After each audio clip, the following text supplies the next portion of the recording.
রাহালা খাতুন চুপচাপ বসে আছেন দোতলার বারান্দায়। বসে বসে জীবনের অনেক ভুলের হিসাব নিকাশ করছেন। হঠাৎ তার কাঁধে কারো হাতের স্পর্শ পেতে ঘুরে তাকিয়ে দেখলো অর্ণব দাঁড়িয়ে আছে। অর্ণব মাকে উদ্দেশ্য করে বলে উঠল। কি হয়েছে মা? এভাবে বসে আছো কেন? রাহেলা খাতুন একটা দীর্ঘশ্বাস ছেড়ে বললেন। জীবনে তোমাদের শাসন করতে গিয়ে ভুল পথে চলে গিয়েছিলাম, যা আজ কাল হয়ে দাঁড়িয়েছে। মেয়েকে আমি সারা জীবনের মতো হারালাম। পরশ পাথর চিনতে ভুল করলাম আমি। আমার কর্মের ফল এত ভয়াবহ হবে জানতাম না। তোর বাবা ঠিকই ছিলেন। আজ মেয়েটা এত বড় অ্যাক্সিডেন্ট করে বসে আছে। আমি যে কাজে যে ওকে একটু আদর করব তাও পারছি না। নিজের করা ভুলগুলো আজ আমাকে ভেতর থেকে শেষ করে দিচ্ছে। মেয়েটাকে কখনো বোঝাতে পারিনি আমি। বলে হু হু করে কেঁদে দিলেন।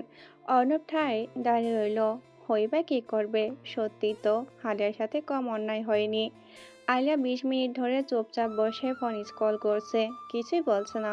সবাই আলিয়ার এভাবে বসে থাকায় বিরক্ত বোধ করছে। হঠাৎ অরহান বলে উঠল। কিছু না বলে এভাবে বসে আছো কেন? সবাই কতক্ষণ এভাবে বসে থাকবে? কাজ আছে তো নাকি? ওকে বিরক্ত করিস না। যখন ওর সময় হবে কথা বলবে। তাছাড়া শত চেষ্টা করেও কথা বলাতে পারবি না। হঠাৎ আরিফ বলে উঠল। আমরা তাহলে এখন যাই, আর তো কোনো কাজ নেই। হালিয়া ভুরুকুসকে আরিফের দিকে তাকিয়ে বলল। আমি কি যেতে বলেছি? আর আপনাদের থেকে আমার বেশি তাড়া আছে, কারণ আমি অসুস্থ। সব বসুন, একটু কাজ করছি, শেষ হলেই প্রশ্ন করব আরও কিছু। আরিফ একটা শুকনো ঢোক গিলে বসে পড়ল আবার। হালিয়া ফোন পাশে রেখেই বলে উঠল। ভাইয়া চৌধুরী ভিলা আর খান ভিলার জন্য হিডেন লেডিস গার্ডদের পাঠিয়ে দিও। ওরা যাতে লুকিয়ে দুটি বাড়ির উপর নজর রাখে। লুবানা, তুই আজ বাসায় যা, আন্টির বাসায় একা। আমি ফুল না হলে আর 2 ঘন্টার ভেতর তোর মামা বাসায় যাবে। সব জায়গায় তোর মা প্রচার করেছে তোর ভাই আমার জন্য বাসা ছেড়েছে। পারলে তোর ভাইকে পাঠাতাম, কিন্তু তোর ভাইয়ের কপালে শনি ঘুরছে, তাই পাঠাতে পারলাম না। তুমি এতটা শিওর কিভাবে যে মামা বাসায় যাবে? হালিয়া শুধু বাঁকা হাসে, কিছু না বলে শুধু রিয়াদের উদ্দেশ্যেই বলে। ভাইয়া, তোমার স্পেশাল ফোর্স রেডি রেখো, বিশেষ করে লেডিসদের। রিয়াদ বাঁকা হেসেই বলল। বনু, আর কত কষ্ট করবে বলো? এবার কাজটা আমি, ওরহান জাহিদ না হয় সামলাই। তুমি রেস্ট করো। আরিয়া ভুরুকুসকে বলে। কেন, কি হয়েছে? তোমাদের কি ডাইনিদের শরীরের খোরাক হতে ইচ্ছা করছে? তাহলে বলে ফেলো, আমি নিজে ওদের খবর দিয়ে আনি। ঠিক থাকতে পারবে তো ওদের শরীরের পারফিউমের ঘ্রাণ তোমাকে নাকে পৌঁছালে? ওরা পুরুষদের আকর্ষণ করার জন্য ব্যবহার করে থাকে, যার গন্ধ এতটাই তীব্র যে তুমি হিপোটাইটিস হয়ে যাবে, যেমন কাল রাতে তোমার বন্ধু হতে চেয়েছিল। অরহান বিরক্ত হয়ে তাকিয়ে বলল। কি যাতা বলছো বলো তো? কাল আমি তোমাকে ওই বিপদে রেখে আসতাম, পারতে এই শরীর লড়তে। এই তোমার মুখের মিষ্টি কথাগুলো কই গেল? খালি তিতা কথা বের হয় সব। এই জাহিদ আর রিয়াদের দোষ। আমার বউকে ঠিক করে দিবি তোরা দুটো, নয়তো সব কটাকে মেরে পুঁতে দিব। আলিয়া মুচকি হেসেই বলল। থামুন আপনি, গেস্টের কিছু প্রশ্ন করি। তারপর প্রিন্সের সব বন্ধুকে উদ্দেশ্য করেই বলল। ভাইয়ারা, আপনারা আমার কিছু প্রশ্নের উত্তর দিন। নোভার চালচলন আচরণ কেমন? মানে সন্দেহজনক কিছু দেখছেন? ওদের ভিতর ফয়সাল সাহেব বলল। সবার হয়ে আমি বলি, ওকে প্রথম থেকে সুবিধার মেয়ে মনে হয় না আমার কাছে। নেহাত বন্ধুর বউ, তাই কিছু বলি না। তাকানোর সিস্টেম ভালো না, কেমন যেন সবসময় নিজের অঙ্গভঙ্গিতে নিজের সৌন্দর্য প্রকাশের চেষ্টা করে। ইভেন যেদিন ওরহান স্যার পার্টি দিয়েছিল, সেদিন কেউ না খেয়াল করলে আমি করেছি। স্যারকে যেন গিলে খাচ্ছিল। প্রিন্স কিছুটা রাগান্বিত হয়েই বলে উঠল। তুই কিন্তু বেশি বেশি বলছিস। ও এমন মেয়ে না। হ্যাঁ, হতে পারে একটু অন্যরকম, তাই বলে। আর বলতে পারল না জাবেদ, বলে উঠল। মামা, তুমি চুপ থাকো। তোমার বউ তুমি নিজেও জানো কেমন। তুমি মাথা মোটাতে পাত্তা দাও না, কিন্তু আমরা তো আর চোখে টুপি পরে থাকি না। শোনো হালায়া বোন, কিছু মনে করো না, তুমি বলে ফেললাম। এতদিন কারো কাছে কইনি বন্ধু কষ্ট পাইব দেখে। এত বছরে ওর বউ তার বান্ধবীগুলোকে আমাকে সেট করে দিতে বহু চেষ্টা করছে, কিন্তু পারে নাই। আমরা পাত্তা দেই না। আগে যাও একটু ওর বাসায় যাইতাম, এখন তাও যাই না। ওর বইয়ের খচ্চক ভালো না, বুঝলা? দেখো ওর চেহারাটা, এটা চেহারা হইলো। ওরে মনে হয় কেউ প্রতিদিন নেশা করায়, নয়তো ওর রক্ত খায়। হালিয়ার সব কথা শুনে ফয়সালকে বলল, ভাইয়া ওনার বউ কবে থেকে বাসায় নেই? 4 দিন ছিল না, অনেক সময় 20 দিনও থাকে না। ভাইয়া ওনার কাঁধ থেকে শার্টটা একটু সরান তো। আর লুবানা তুই একটু দেখ তো কোন ইঞ্জেকশনের ছিদ্র দেখতে পাস নাকি। ফয়সাল তাই করলো। আর লোবানা ভালো করে দেখলো অনেক ইঞ্জেকশনের দাগ। লোবানা মাথা চাকালো। অরহান এবার নীরবতা ভেঙেই বলল, আলিয়া, তুমি যা ভাবছো আমি কি তাই ভাবছি? যদি তাই হয়ে থাকে তাহলে ওর কাছে থাকার কি প্রয়োজন? আর ওকে ভাই এতদিন কি করে জীবিত রেখেছে? আলিয়া ছোট্ট একটা শ্বাস ছেড়ে অরহানের দিকে তাকিয়ে বলল, সত্যি করে একটা কথা বলি, আপনি যাকে ভাবছেন সে হতেও পারে আবার নাও হতে পারে, সঙ্গীও হতে পারে। ওকে একবার দেখলে আমি বলতে পারবো। তবে প্রিন্সের অবস্থা ভালো না আমার মনে হয়। দীর্ঘদিন ওর শরীর থেকে ব্লাড নেওয়া হচ্ছে অল্প অল্প করে। সামনে সবার অনেক বিপদ, বেশি আপনার। আপনার মা অনেক বোকা, লোক কোথায় বেশি বিশ্বাসী। খুব খারাপ খেলা চলছে ওরহান, এইটুকু শুধু জানুন। আপনি প্রস্তুতি নিন, আমি অনেক কষ্ট সহ্য করেছি, আর পারবো না। জাহিদ আলিয়ার মাথায় হাত রেখে বলে উঠল। এ ভাই থাকতে তোমাকে কষ্ট ছুঁতে পারবে না। হালিয়া মলিন হেসে প্রিন্সদের বলল, ওনার বউ আর সাথীদের থেকে অনেক দূরে থাকবেন। উনি তো শেষ, কিন্তু জানি না ওনার কপালে কি আছে। সব সময় পকেটে মাস্ক রাখবেন, অবশ্যই সেই মাস্কে এমন কোনো সুগন্ধি স্প্রে করে রাখবেন যেই সুগন্ধির ঘ্রাণে অন্য কোনো ঘ্রাণ আপনার নাকে পৌঁছাতে না পারে। কোনো সন্দেহজনক ঘ্রাণ নাকে পেলে সাথে সাথে সেই মাস্ক পরবেন। আর নিজেকে সেভ করার জন্য টুকটাক জিনিস পকেটে রাখবেন। আর প্রিন্স, সম্ভব হলে আজকের এখানকার কথা বউকে বলবেন না, সে আপনার জন্য বিপজ্জনক। পারলে কোনো ছুতা দিয়ে কয়টা দিন বন্ধুদের বাসায় থাকবেন, কারণ আপনার বইয়ের রক্তের নেশা আর কামুক নেশা প্রবল। সে মানুষ নয়, মানুষের নামে অসুস্থ মস্তিষ্কের প্রাণী। আর আমার কিছু সহযোগিতা লাগবে আপনাদের, সময় মতো জানিয়ে দেব। আরিয়ার বলা শেষ হতে আরিফ বলে উঠল, তুমি না মানে আপনি বলতে চাইছেন আমাদের জীবনের ঝুঁকি আছে? হালিয়া মুচকি হেসে বলল, আগের মতো তুমি বলেই ডাকুন না ভাইয়া। আমি বয়সে আপনার ছোট। আর অনেক ঝুঁকি আছে, কারণ সেই মানুষের সাথে আপনাদের পরিচয় হয়নি, সোজা ইন্টারন্যাশনাল ক্রিমিনাল। ওদের হাতে মৃত্যুর রেকর্ড অনেক। আলিয়ার কথায় সবাই ভয়ে ঢোক গেল। নিলয়, রকি, রাব্বি, মিলন, নাবিল, রবি একসাথেই বলে উঠল, দুনিয়াতে কি মেয়ের অভাব পড়েছিল মামা? তুমি ফেসবুকের মায়ার লগে বিয়া বইলা আমাগো জান শুদ্ধ টান মারলা। বুঝো এখন কাউরে ঠকাইলে জীবনে সুখী হওয়া যায় না। প্রিন্স তীব্র অনুশোচনায় আলিয়ার দিকে একবার তাকালো। আলিয়া ডন্ট কেয়ার ভাব নিয়ে প্রিন্সের দিকে তাকিয়ে আছে। প্রিন্স হঠাৎ সোফা থেকে উঠে দাঁড়িয়ে বলল, পারলে আমার কৃতকর্মের জন্য মাফ করে দিন। আর আপনার এই মিশনে সর্বোচ্চ সহযোগিতা করার চেষ্টা করব আমি। বলে আর না দাঁড়িয়ে থেকে চলে গেল সেখান থেকে। ফয়সাল সহ ওর বাকি বন্ধুরা উঠে দাঁড়িয়ে চলে গেল। জাহিদ বলে উঠল, আমার বোনটা কি নিজেকে গুছিয়ে নিতে চাইছে? এর পরিবর্তন আশা করিনি। আলিয়া অরহানের দিকে তাকিয়ে বাঁকা হেসে বলল, জানো তো ভাইয়া, কেউ একজন আমাকে ধরে কেঁদে বলেছিল আমাকে খুব ভালোবাসে। আমার জন্য তার অপেক্ষা অনেক বছর ধরে, কিন্তু সেই মানুষটা জানেই না তার চোখের ভাষা পড়ার ক্ষমতা আমার আরও অনেক আগেই হয়েছে। এখন জীবনের পরিস্থিতি এমন এক জায়গায় এসে দাঁড়িয়ে গেছে যে আমি পারছি না কিছু বলতে, না পারছি সইতে। কেন বারবার আমাকে জীবনের এক্সাম হলে বসতে হয় বলবে ভাইয়া? সেই ছোটোবেলা থেকে যেই খেলা শুরু হচ্ছে জানি না তাতে বেঁচে ফিরবো কিনা। তবে তোমার বন্ধুকে বলে যাই, যাই হয়ে যাক না কেন আমার শেষ নিঃশ্বাস ত্যাগ যেন তার বুকে মাথা রেখে হয়। বলে আর বসলো না, উঠে চলে গেল নিজের রুমে। আসলে নিজের দুর্বলতা কারোর সামনে প্রকাশ করতে চায় না আলিয়া, তাই চলে গেল ওখান থেকে। অরহান আলিয়ার যাওয়ার দিকে তাকিয়ে ঠিক বুঝলো কি যেন উঠে গেল। রিয়াদ এতক্ষণে বলে উঠল, ওরহান ফাইল অনেক গভীরে পৌঁছে গেছে, চুপ করে বসে থাকলে হবে না। আলুয়া নিশ্চয়ই এমন কিছু জানে যা আমরা জানি না, তাই ভয় পাচ্ছে, কিন্তু প্রকাশ করছে না। 1000বার ট্রাই করলেও ওর থেকে জানতে পারবি না। অরহান, তোর মামাকে নিয়ে এত ইন্টারেস্ট কেন আলেয়ার? আমার একটু খটকা লাগছে। একটু সোস লাগিয়ে দেখতো কি আছে এমন রহস্য। আলেয়া বিনা কারণে কোনো কিছু নিয়ে কথা বলে না। অরহান ভুরু কুঁচকাই বলল, যতদূর জানি সুবিধার না মানুষটা।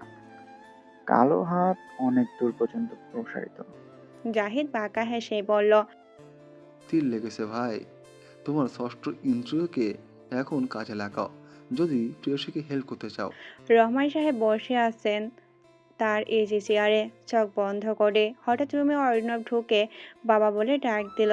রহমান সাহেব চোখ খুলেই বললেন, কিছু বলবে? মা, খুব কাঁদো বাবা আপুর জন্য। আপুকে একটু আসতে বলো বাসায়, নয়তো মা যাক আপুর কাছে। রহমান সাহেব ছেলের দিকে তাকিয়ে দীর্ঘশ্বাস ছেড়ে বললেন, অর্ণব, তুমি এখন বড় হয়েছো, নিশ্চয় এখন আমি যা বলবো বুঝবে। তোমার মাকে বললে বুঝবে না। তোমার আপু হিডেন ওম্যান হয়ে আছে দুনিয়ার সামনে। তোমার আপু যে পেশায় আছে তার শত্রুর অভাব নেই বাবা। চাইলেও তোমার আপু এখন বাসায় আসতে পারে না, না আমরা তাকে দেখতে যেতে পারবো। কাল তোমার আপুকে কেউ মারার চেষ্টা করেছিল হাসপাতালে। অর্ণব এই কথা শুনেই বলে উঠল, বাবা, আপুকে ওইসব ছেড়ে দিতে বলো। আমাদের যা আছে তা আপুর হয়ে যাবে। রহমান সাহেব বললেন, চাইলেও অনেক কিছু থেকে মুক্তি মিলে না বাবা। তোমার আপু তেমন অন্যায়কে ধ্বংস করার কাজে লেগেছে, তোমারই বাধ্য করেছো। দেখো, একটু আগে তোমার আপু ফোন দিয়ে কথা বলছে আমার সঙ্গে। কাল রাতেই অরহান তোমার আপুকে বাসায় নিয়ে গেছে। আমাদের বাসায় অনেক ঘাট লাগিয়েছে তোমার আপু, কে জানো, তোমার সেফটির জন্য। অর্ণব অবাক হয়ে বলল, আমার সেফটির জন্য কেন? হালিয়ার বাবা বললেন, তুমি আজকাল সেই মেয়েটার সাথে ঘুরো, সে একজন ইন্টারন্যাশনাল ক্রিমিনাল গ্রুপের মেম্বার। তোমার আপুর ক্ষতি করতে, তোমার ক্ষতি করতে তোমার সাথে ভাব জমাচ্ছে। যদি নিজের বোনকে বাঁচাতে চাও, আগামী 1 মাস বাসার থেকে বের হইও না, আর ওই মেয়ের সাথে কথা বলো না বাবা। ভাইয়ের দায়িত্ব এবার একটু পালন করো। চিন্তা করো না বাবা, আপুর জন্য আমি সব করতে পারবো। বলেই চলে গেল রুম থেকে। দেখতে দেখতে কেটে গেছে আরো 4টা দিন। আলিয়া এখন অনেকটাই সুস্থ। অরহান আর জাহিদের সেবায় লোবানও মাঝে মাঝে এসে চেক আপ করে গেছে। আজ 4 দিন পর সকাল সকাল ঘুম থেকে উঠে জাহিদকে ডাকলো। ড্রয়িং রুমে সোফায় বসে জাহিদ বলল, এত সকাল সকাল বনু, কি খবর?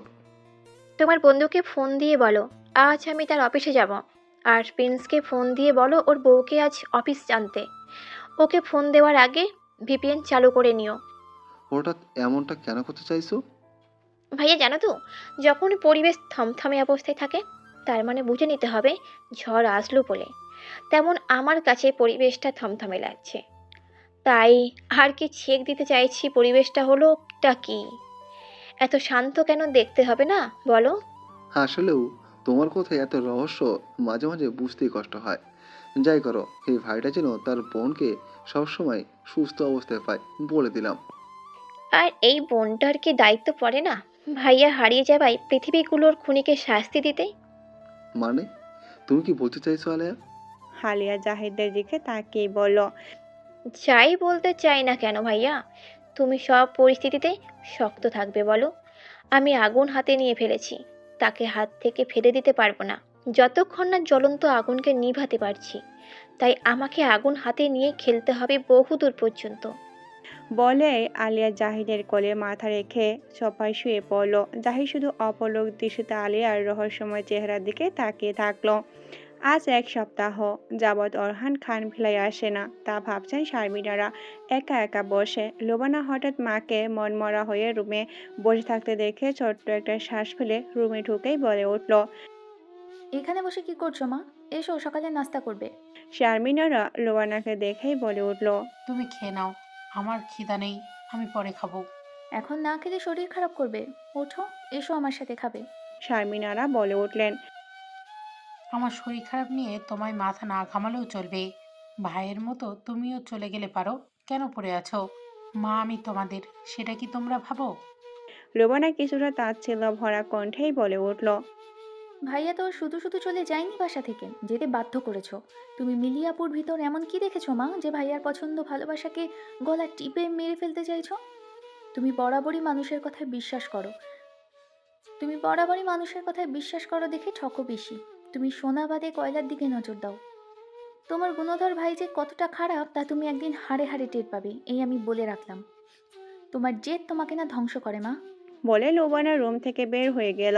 লুবানা তার মাকে এর থেকে বেশি কিছু বলতে পারবে না, কারণ তাদের বাড়িতে হিডেন ক্যামেরা মিলি সেট করে রেখে গেছে। একটু ও সাবধান হলেই অনেক বড় কিছু হতে পারে। শারমিরা রোবানার কথাগুলো মনে মনে বারবার আওড়াচ্ছে। সত্যি কি সে কোনো ভুল করেছে? অরহান বসে আছে অফিস রুমে, তার কেবিনে। যখন শুনেছে আলিয়া আসবে তখন থেকে এক মনে কিছু একটা চিন্তা করে যাচ্ছে। হঠাৎ নাজিম কেবিনের দরজা নক করতে অরহান বলে উঠল। নাজিম ভিতরে ঢুকতেই বলে উঠল, স্যার, প্রিন্সের বউ এসেছে অফিসে। তাকে দেখে মনে হচ্ছে খুব তীক্ষ্ণ দৃষ্টিতে সারা অফিস পর্যবেক্ষণ করছে। অরহান বাঁকা হেসে বলল, কি পর্যবেক্ষণ করছে তা তোমার ম্যাম এসে বুঝবে। আপাতত আমরা এই বিষয় নিয়ে ঢুকবো না। লিয়াকত বুঝার ব্যাপারটা দেখছো তো, কি অবস্থা কিছু জানতে পারলে? অরহানের কথায় নাজিম রহস্যময় হাসি দিয়ে হাতের আগুনের সাহায্যে কিছু একটা বোঝায়, যা দেখে অরহান ঠোঁট কামড়ে ধরেই বলে, বড্ড ফুটবল খেলতে ইচ্ছে করছে। কতদিন খেলি না বলতো নাজিম? তো হয়ে যাক এক রাউন্ড আজ। নাজিম মাথায় নাড়িয়ে চলে গেল, কারণ তাদের সংকেতমূলক ভাষা কারো বোঝার সাধ্য নাই। এখন মূলত তাদের আড়ালে যে আড়ি পেতেছে গোপন কথা শুনতে, তার তো আরও নেই বোঝার সাধ্য। কিছুক্ষণের ভিতর সেখানে একজন অফিস স্টাফ এসেই বলল, এখানে কি করছেন আপনি? যান এখান থেকে, স্যারের কেবিনের সামনে আসা বারণ আছে। হাড়িপাতা মানুষটি মেয়ে স্টাফটির দিকে রাগী চোখে তাকিয়ে সেই স্থান ত্যাগ করলো। অরহান বাঁকা হেসেই বলে উঠল, কার সাথে লাগতে এসেছো ভেবে দেখোনি। তুমি যদি চলো ডালে ডালে, আলেয়া চলে ঝড়ের বেগে পাতায় পাতায়, আর তার টিম চলে অদৃশ্য বেগে, যা বোঝার সাধ্য নেই কারোর। বলে রহস্যময় অট্ট হাসিতে হেসে উঠল। আলিয়ার গাড়ি এসে থামলো অরহানের অফিসের সামনে। আজ আলিয়ার সাথে করে লেডি গার্ড নিয়ে এসেছে।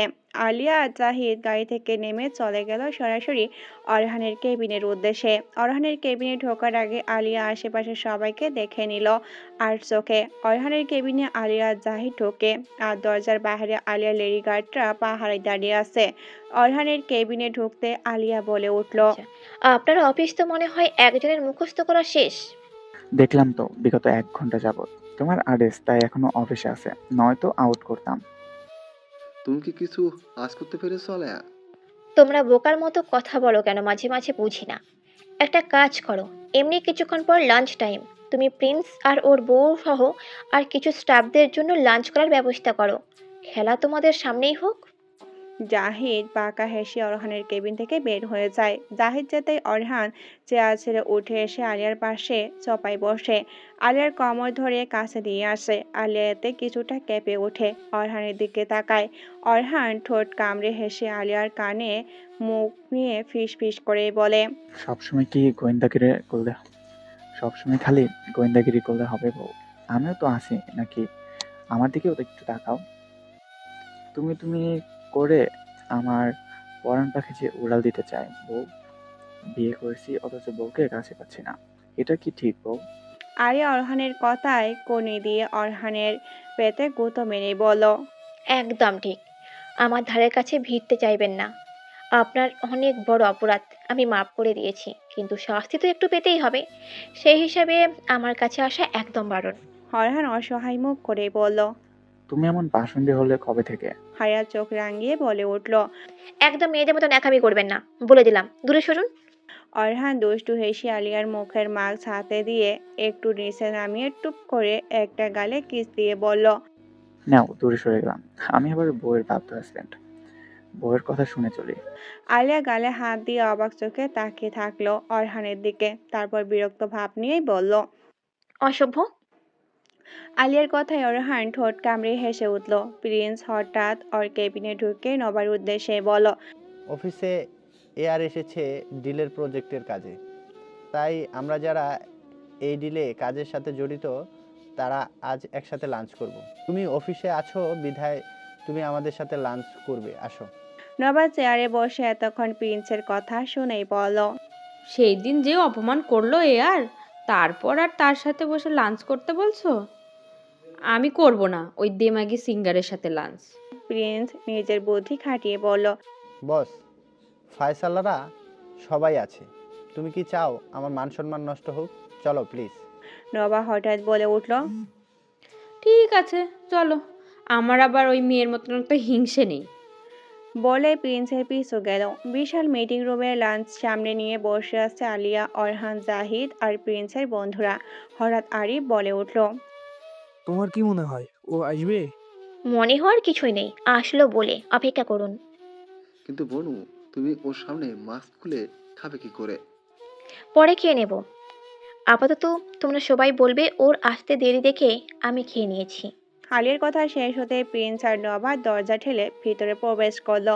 অরহান ভুরু কুঁচকে একবার সেদিকে তাকিয়ে আলিয়ার মতো ফোন স্ক্রল করতে লাগলো। প্রিন্স নবা পাশাপাশি বসলো চেয়ার টেনে। সবাই খেতে আরম্ভ করলো। নবা এক দৃষ্টিতে অরহানের দিকে তাকিয়ে আছে, যেন চোখ দিয়ে গিলে খাচ্ছে, যেটা কারো চোখ এড়ালো না। হঠাৎ আলিয়া ফোনের দিকে তাকিয়েই বলে উঠলো, মিসেস নবা, খাওয়ার সময় খাওয়াতে মনোনিবেশ করা মনে হয় ভালো। আলিয়ার কথায় নবা রাগী লোক নিয়ে তাকায়। তারপর নভা ককঠাক্য করেই বলে উঠল, আমাকে বলছেন? আপনি তো নিজেই খাওয়া রেখে ফোন নিয়ে বসে আছেন। আগে নিজের চরকায় তেল দিন, তারপর অন্য কাউকে বলবেন। আলিয়া হঠাৎ জোরে হেসেই বলল, আপনার কথা আমার সত্যি ভালো লেগেছে, কিন্তু আমি সবার আগে নিজের চরকায় তেল দিতে ভালোবাসি, তাই আগেই খেয়ে নিয়েছি। আমি আবার অপেক্ষা জিনিসটা বড্ড অপছন্দ করি। নভা কিছুটা তেতে ওঠে, কিন্তু তা বুঝতে না দিয়েই বলল, ভুল বললেন, হয়তো মাস্কের আড়ালে আপনার চেহারাটা বড্ড কুৎসিত, তাই কাউকে দেখাতে চান না বিধায় আগে খেয়ে নিয়েছেন। তাহলে এখানে বসে আছেন কেন? সবাই আলিয়া আর নভার কথোপকথনে সন্দেহের চোখে তাকাচ্ছে, কিন্তু নভাকে বুঝতেই দিচ্ছে না, নিজেদের মতো খেয়েই চলেছে। আলিয়া আবার হেসেই বলল, হয়তো হবে কুৎসিত, তারপর তো আমি মাস্কের আড়ালে কুৎসিত চেহারা লুকিয়ে রেখেছি। কিন্তু কিছু মানুষদের সুন্দর চেহারার আড়ালে নিজের কুৎসিত চেহারাটাকে ঢেকে রাখতে পারে না, আর আমি এখানে বসে আছি ভদ্রতার খাতিরে। নভা কিছুটা রেগে দুহাত টেবিলের উপর রেখেই বলল, আপনি কিন্তু আমাকে অপমান করছেন। আলিয়া বলে উঠল, মোটেও না, আমি শুধু আপনার কথার উত্তরগুলো দিচ্ছি। আচ্ছা, আপনার নাম তো নোভা, কিন্তু আপনার হাতে ব্রেসলেটটার মধ্যে ডিভি লেখা কেন? আলিয়ার কথায় সবাই নভার হাতের দিকে তাকায়। এভাবে সবাই তাকানোতে নভা তাড়াতাড়ি হাত নামিয়ে ফেলে নিচ্ছে। প্রিন্সও বলে ওঠে, সত্যি তো, তুমি এই 2 অক্ষরের ব্রেসলেট কেন পরো? আলিয়া আবার বলে উঠল, আরে আপনার ঘাড়ে তো ডিভি অক্ষরে ট্যাটু করা, কি ব্যাপার বলুন তো? মনে হচ্ছে এই অক্ষরগুলো আপনার অনেক পছন্দ। নভা আমতা আমতা করে ঘাড়ে হাত দিয়েই বলল, আসলে আমি অনেক ইংলিশ মুভি দেখতে পছন্দ করি, তাই আর কি পছন্দের নামগুলো ট্যাটু করে রেখেছি। অরহান খাচ্ছে আর আলিয়ার কথার যুদ্ধ দেখছে। আলিয়া বাঁকা হেসেই বলল, আপনি না মুসলিম, জানেন না ট্যাটু করা হারাম? ওই জায়গায় জাহান্নামের আগুনে পড়বে। নভা এবার রাগ নিয়ে বলল, আমার ব্যক্তিগত বিষয়ে আপনি কথা না বললেই খুশি হব। বলে খাওয়াতে মনোযোগ দিল, যেন এক প্রকার নিজেকে গুটিয়ে নিতে চাইছে নভা। আলিয়া বাঁকা হেসে জাহিদকে কিছু একটা ইশারা করলো। জাহিদ বুঝতে পেরে নিজের ফোন থেকে আলিয়ার ফোনে ফোন করলো। আলিয়া দেখলো নভা বেশ অমনোযোগী হয়ে খাচ্ছে, মনে হচ্ছে যেন এখন থেকে এই মুহূর্তে পালাতে পারলেই বাঁচে। আলিয়া সেই সুযোগটা কাজে লাগিয়ে ফোনটা রিসিভ করেই বলল, দোলন। দলন উচ্চারণ করতেই নভা আর মনেই বলে উঠল, জি। নভা জি বলাতে সবাই নভার দিকে তাকালো। আলিয়া ফোন দেখেই বলল, আমি তো আমার ফ্রেন্ডকে নাম ধরে ডাকলাম, আপনি উত্তর নিলেন যে? নভা এক প্রকার কিছু না বলে লাঞ্চ সেরে উঠে রুম থেকে বের হয়ে গেল। নভা যেতেই প্রিন্স বলল, আপনি ওকে দোলন বললেন কেন? অরহান খাওয়া বাদ দিয়ে আলিয়ার দিকে তাকিয়ে ঠোঁট কামড়ে হাসছে, গালে হাত দিয়ে। আলিয়া অরহানের দিকে তাকিয়ে মাস্ক নামিয়ে মুচকি হাসি দিয়ে প্রিন্সের দিকে তাকিয়েই বলল, কারণ আপনার বইয়ের নাম দোলন ভূঁইয়া, নিক নাম DV, international criminal lady killer. আর কোনো প্রশ্ন করবেন না, আর না আজ থেকে তার সাথে থাকবেন। ফাইসাল ভাইয়া, আপনি বিচক্ষণ মানুষ। আপনি আজ থেকে ওনাকে আপনার বাসায় রাখবেন। আমি না বলা পর্যন্ত ওনাকে আপনার বাসায় থেকে ওনার বাসায় যেতে দেবেন না। অরহান আলিয়ার দিকে তাকিয়ে বলে উঠল, সরাসরি আগুনে হাত দিলে এখন আগুন সামলাতে পারবি তো?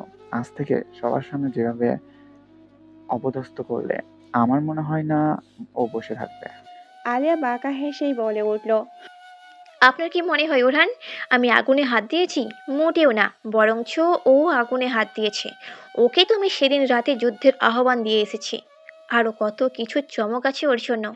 সেদিন থেকেও তো আমার ওপর অ্যাটাক করেছে, সেই দিনেও আগুনে হাত দিয়েছে। এখন ঝলসে দেবো আমি ওকে, তার সাথে অনেককেই। অনেক হিসাব বাকি, কাউকে ছাড় দেব না আমি। আমার আগুনের সাম্রাজ্যের সব পাপিষ্টের কঠিন শাস্তি হবে। আলিয়ার কথা বলতে বলতে হঠাৎ অগ্নিরূপ ধারণ করলো। অরহান বাদে সবাই শুকনো ঢোক গিল, কারণ সবাই এতদিনে কম বেশি আলিয়ার রাগ সম্পর্কে জেনেছে।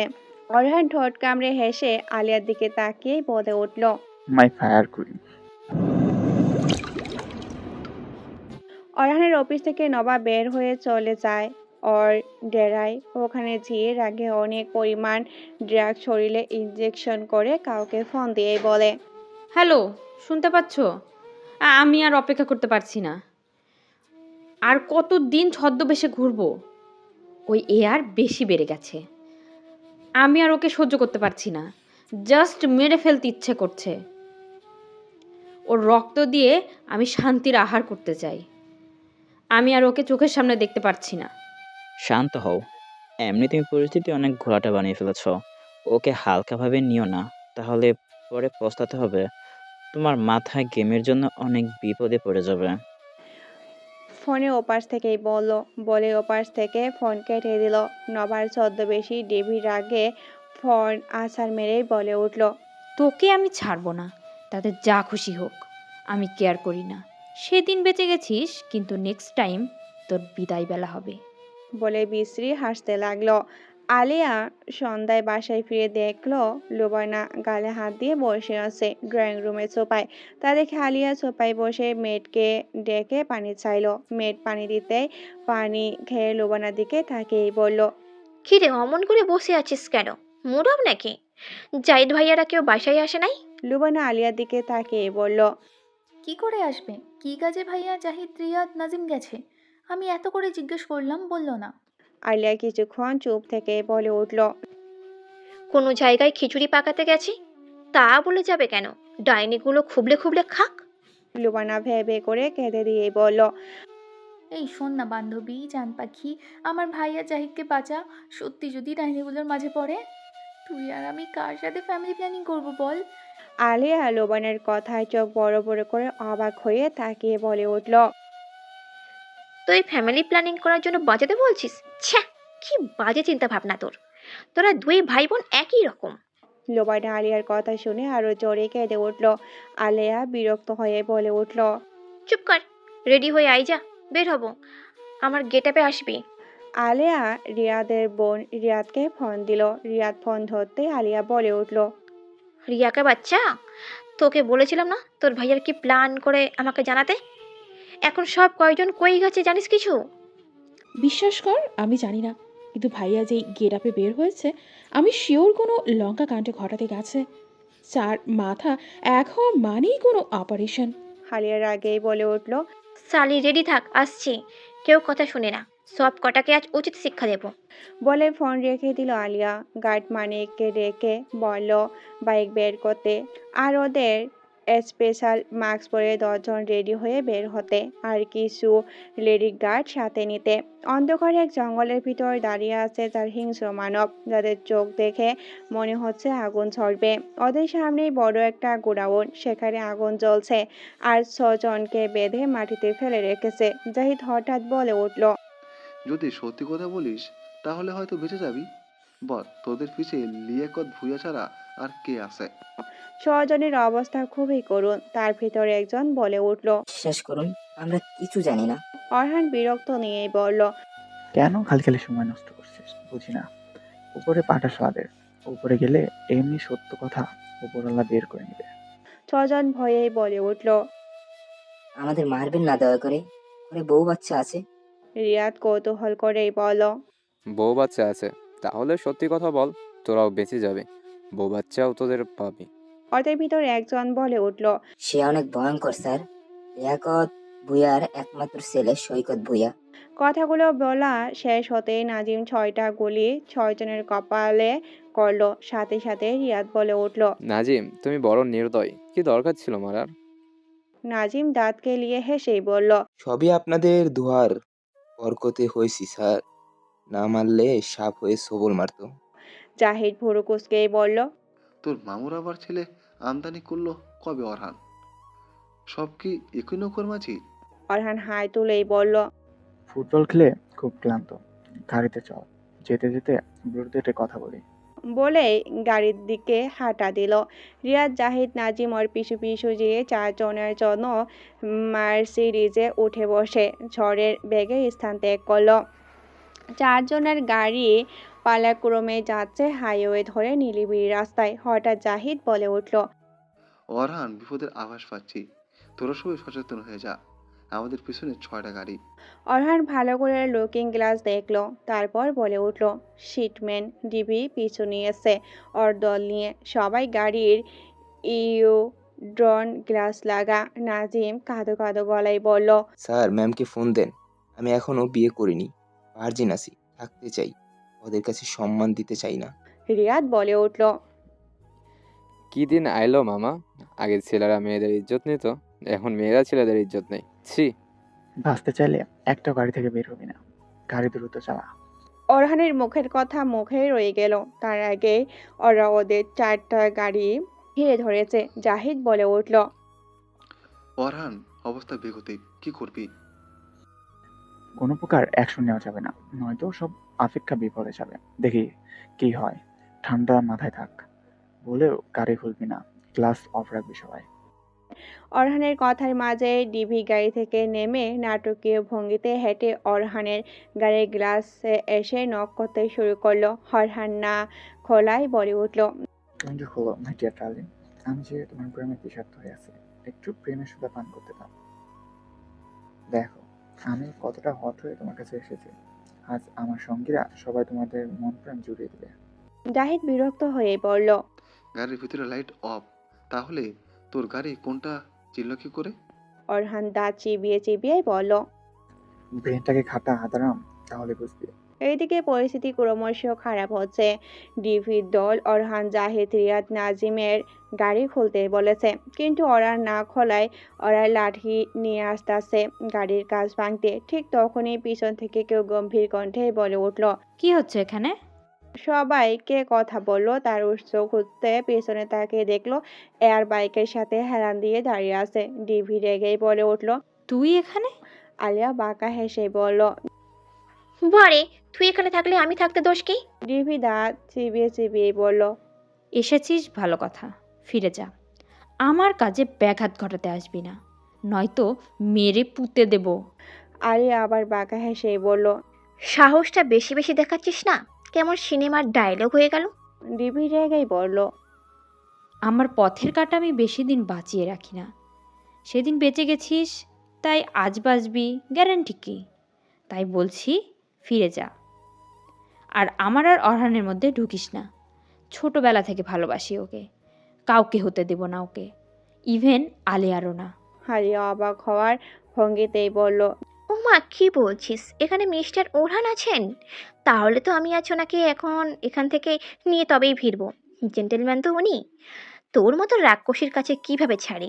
কিন্তু তুই হাজার ভাতারি হয়েও কাউকে ভালোবাসিস, এটা মানতে পারলাম না। ছি, মিথ্যা বললি। ডিবি রেগে চিৎকার করে বলল। আলিয়া অগ্নিদৃষ্টিতে তাকিয়ে বলল। চিৎকার করিস না, দ্য গেম স্টার্ট নাও। গাড়ির ভিতর সিটে হেলান দিয়ে বসে আছে অরহান, দৃষ্টি তার সামনের দিকে। হঠাৎ জাহিদ বলে উঠল। কি হলো, কিছু বলছিস না যে?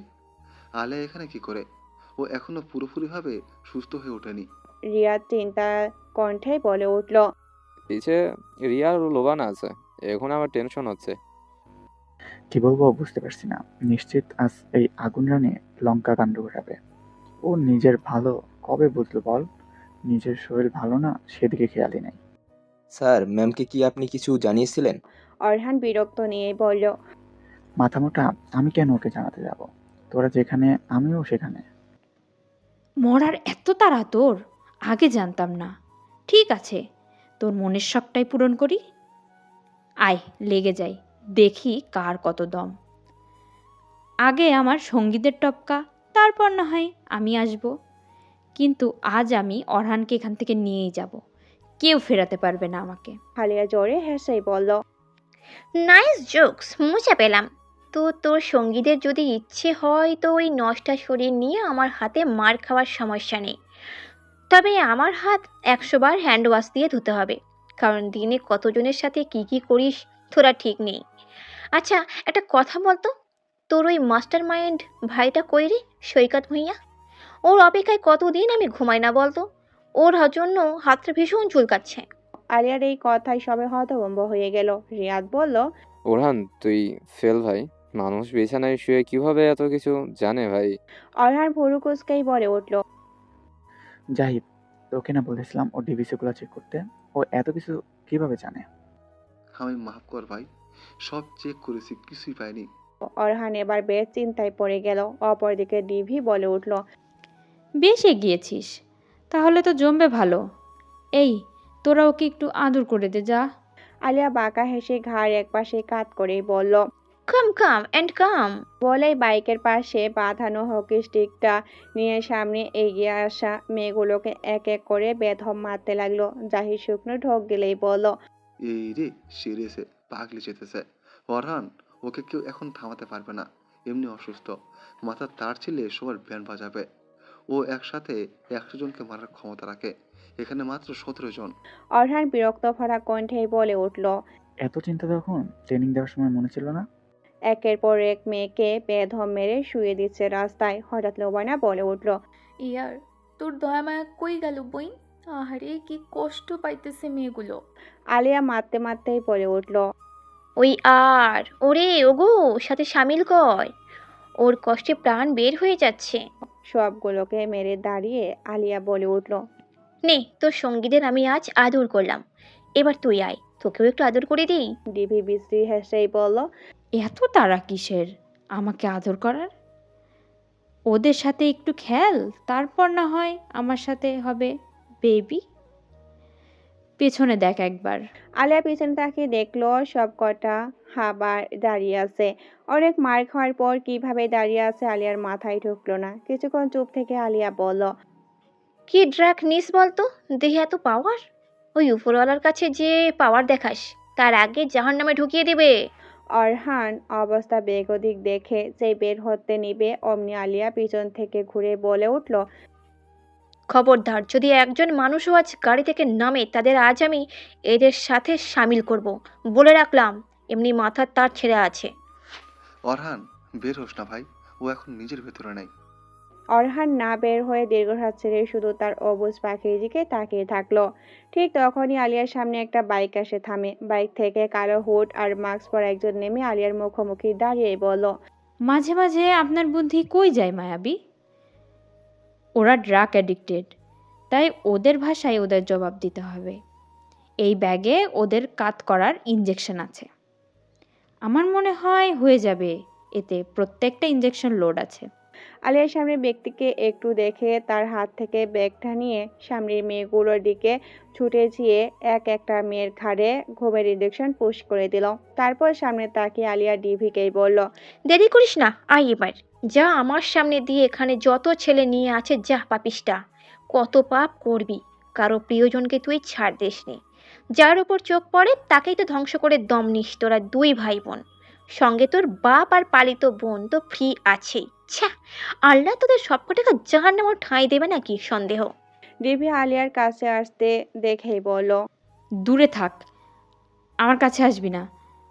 ওটা সরা বলছি, আমি কিন্তু তোকে শেষ করে দিব, দূরে যা।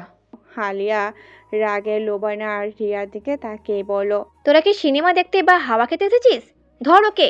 আলিয়ার কথা শুনে রিয়া আর লোবানা ভয়ে শুকনো ঢোক গিলে এগিয়ে এসে দলন ভুইয়াকে ধরলে আলিয়া ইঞ্জেকশন পুশ করে দিল আর দলন বেহুশ হয়ে ঢলে পড়ল।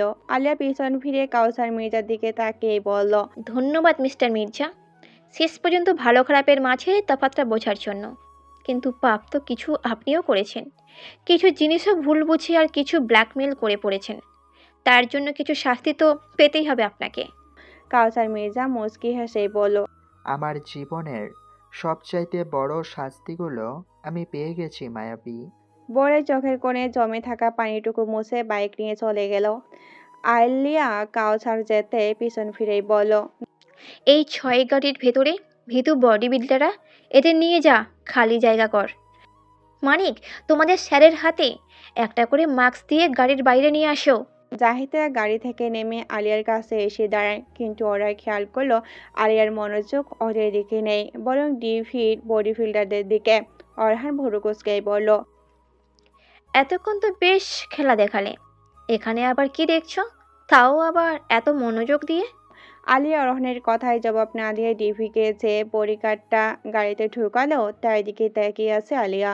হঠাৎ আলিয়া বলে উঠল, হে ইউ, এদিকে এসো। আলিয়ার কথায় বডিগার্ডটা আলিয়ার কাছে আসলো।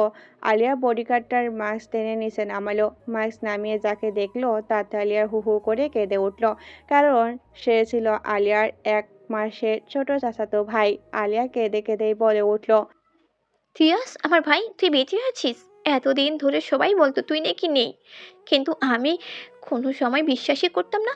আমি তোকে কত খুঁজেছি, এই ডাইনি তোকে বন্দি দাস করে রেখেছিল ভাই।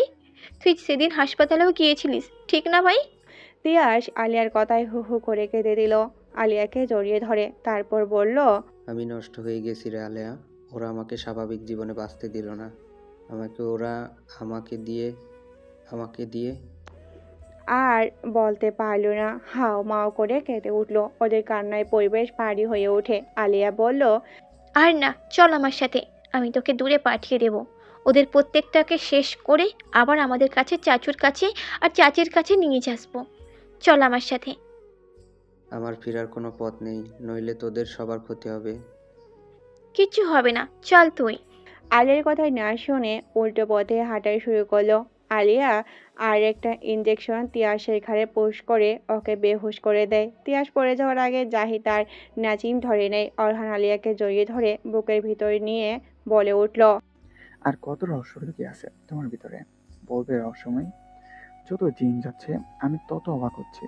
এই শোনো না, প্রতিদিন ভালোবাসার নতুন নতুন গল্প পেতে ও শুনতে চাইলে আমাদের আলোর ডায়েরি চ্যানেলটি সাবস্ক্রাইব করে পাশে থাকা বেল আইকনটি বাজিয়ে দিও, কেমন?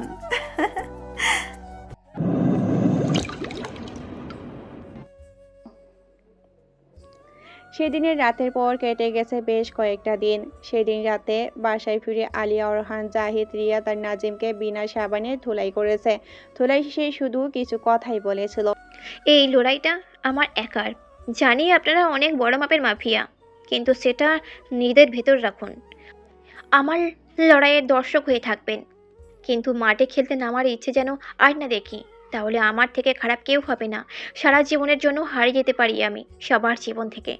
বলে নিজের রুমের দিকে যেতে নিয়েও আলিয়া থেমে আবার বলে উঠল, জাহিদ ভাইয়া, তিয়াসের জার্মানি যাবার ব্যবস্থা করো তাড়াতাড়ি। ওকে এখানে রাখা নিরাপদ না।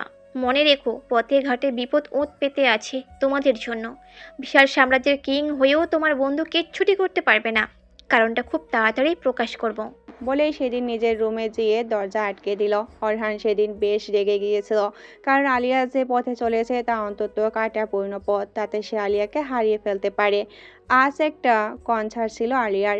শেষ করে বডিগার্ডদের গাড়ি বের করার আদেশ দিয়ে ওয়াশরুমের দিকে যাচ্ছিল, তখনই একটা ফোন আসে আলিয়ার। ফোন রিসিভ করে আলিয়া হ্যালো বলতেই ওপার থেকে কাউসার মির্জা উদ্বিগ্ন কণ্ঠেই বলে উঠল, মায়াবী, নিজের ইন্দ্রিয় সোজা করুন, বিপদ আছে, সচেতন হন।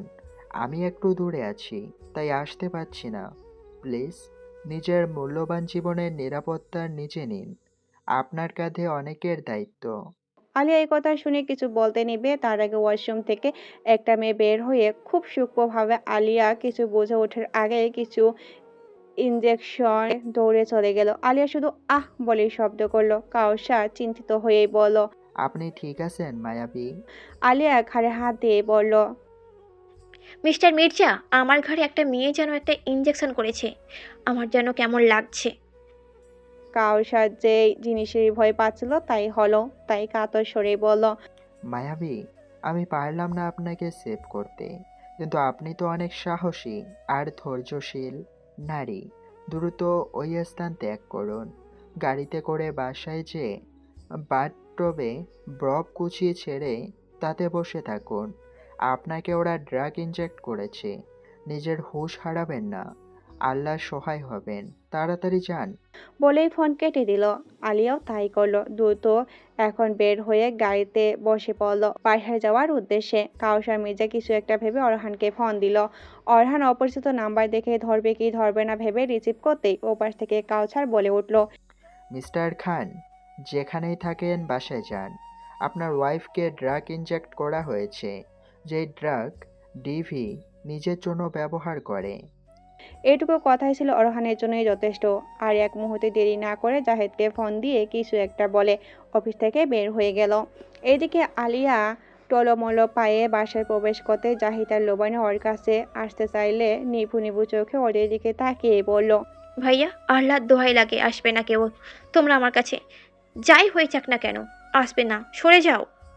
বলে আলিয়া নিজের রুমে ঢুকে দরজা নক করে টেনে মাস্ক আর হিজাব লেডিস জ্যাকেট খুলে ছুঁড়ে ফেললো সোফায়। তারপর ওয়াশরুমে যেয়ে বাথটবে পানিতে ছড়িয়ে রাখা বরফের ভিতর বসে পড়লো। তারপর বলে উঠল, হাইরে জীবন, কেন বারবার পরীক্ষায় ফেলে আমায়?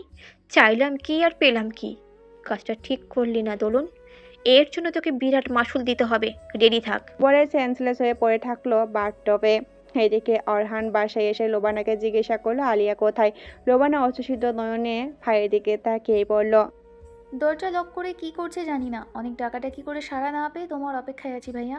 জাহিদ ততক্ষণে নিজের রুম থেকে আলিয়ার রুমের এক্সট্রা চাবি এনে অরহানকে ডেকে চাবি দিয়ে রুমের দরজা খুলে ভিতরে ঢুকে আলিয়াকে কোথাও পেল না। অরহান পাগলের মতো ওয়াশরুমের ভিতরে উকি মারতেই দেখলো আলিয়া বাথটবের বরফের পানিতে বসে সেন্সলেস অবস্থায়। তাড়াতাড়ি করে বাথটবের কাছে বসে ডাকতে থাকলো আলিয়াকে, কিন্তু কোনো রেসপন্স না পেয়ে লোবানার দিকে তাকালো। লোবানা বলল, ভাইয়া তোমরা বাইরে যাও, আমি ওকে চেঞ্জ করে দিয়ে ডাক দিলে এসে ওকে নিয়ে যেও বেডরুমে।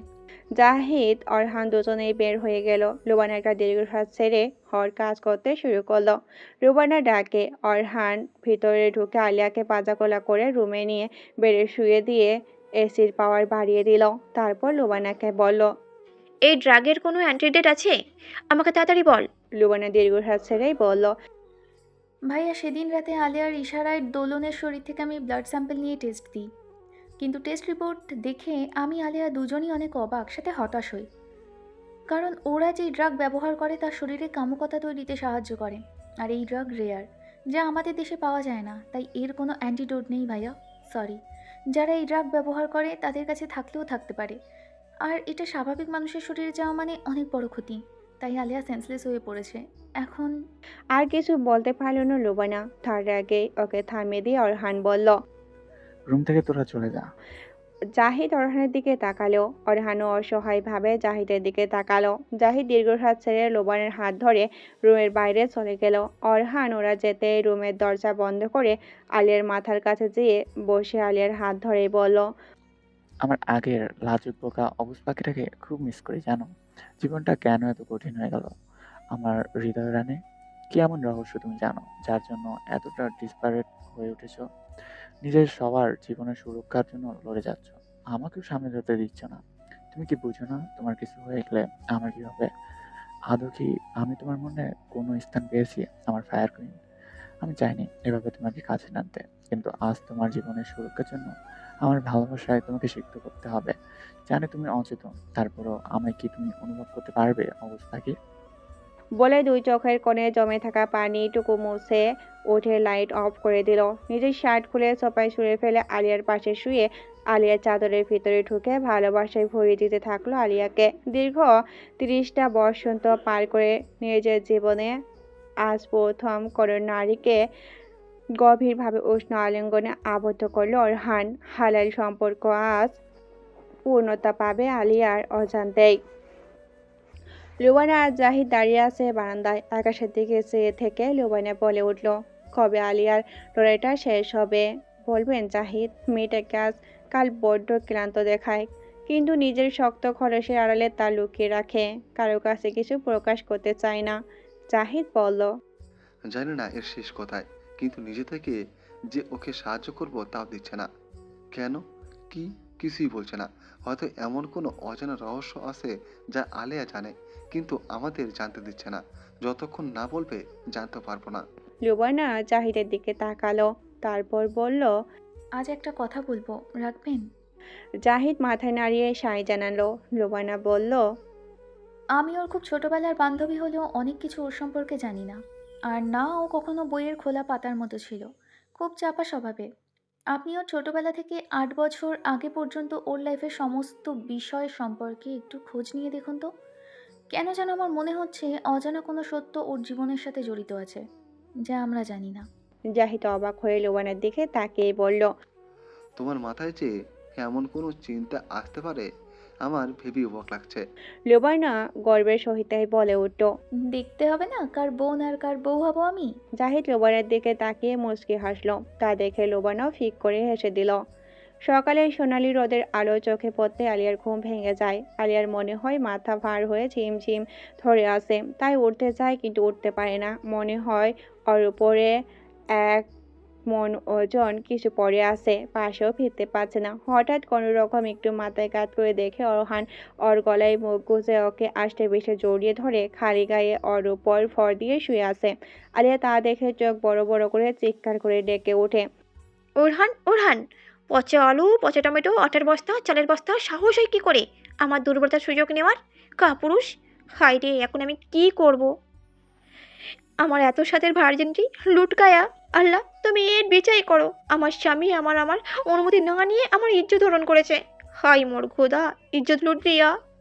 বলছে আর বাচ্চাদের মতো ভেবে করে কাঁদছে। অরহান এতক্ষণ সজাগ ছিল, কিন্তু আলিয়াকে বুঝতে দেয়নি। আলিয়া যখন নড়াচড়া করছিল তখনই অরহান জেগে গিয়েছিল। আলিয়ার কথাগুলো শুনে নীরবে ঠোঁট কামড়ে হেসে গলার থেকে মুখ উঠিয়ে ঘুম ঘুম চোখেই বলল, কি হয়েছে বউ? সকাল সকাল কাকে বকছো? কে তোমার কি লুট করলো?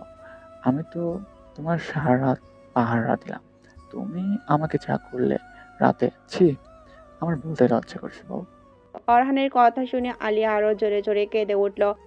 মিথ্যা বলছেন আপনি, কেন করলেন এটা আমার মতো নাদান বাচ্চার সাথে? আমি আপনাকে বুড়ি গঙ্গায় চুবাবো। আলিয়ার কথায় অরহান আলিয়ার দিকে তাকিয়ে খালি ঠোঁট কামড়ে হাসে। তারপর অরহান বলল, বিশ্বাস করো বউ, পাশের রাতটা সেই রকম ছিল। এতে আলিয়া আরো জোরে কাঁদতে থাকে। হঠাৎ অরহান বলল, কাল কি হয়েছিল? সত্যিটা বলবে, ভনিতা করবে না। আলিয়া কান্না থামিয়ে বলল, না মানে কাল কনসার্ট শেষে আমি বের হওয়ার আগে ওয়াশরুমে যাওয়ার সময় কেউ পিছে থেকে একটা ইনজেক্ট করে দেয়। তার আগে আবার মিস্টার মির্জা ফোন দিয়ে আমাকে বিপদে আছে বলে সাবধান করেছিলেন। তারপর কোনো রকম গাড়িতে উঠি, তারপর আর কিচ্ছু জানি না। তুমি কি বুঝো? তুমি যেই খেয়ালে নেমেছো তাতে তোমার পাশে কাউকে প্রয়োজন, কিন্তু তুমি কাউকে চাও না। বিশ্বাস করো, তুমি যদি নিজের কোনো ক্ষতি করার ট্রাই করছো তাহলে সেদিন আমার থেকে খারাপ কেউ হবে না। এখন উঠে ফ্রেশ হও। বলে আলিয়ার গালে একটা কিস করে আলিয়ার পাশে উপর হয়ে শুয়ে পড়ল। আলিয়া গালে হাত দিয়ে বলল, অসভ্য! বলে নিজেকে চাদর দিয়ে পেঁচিয়ে অনেক কষ্টে ওয়াশরুমে গেল ফ্রেশ হতে।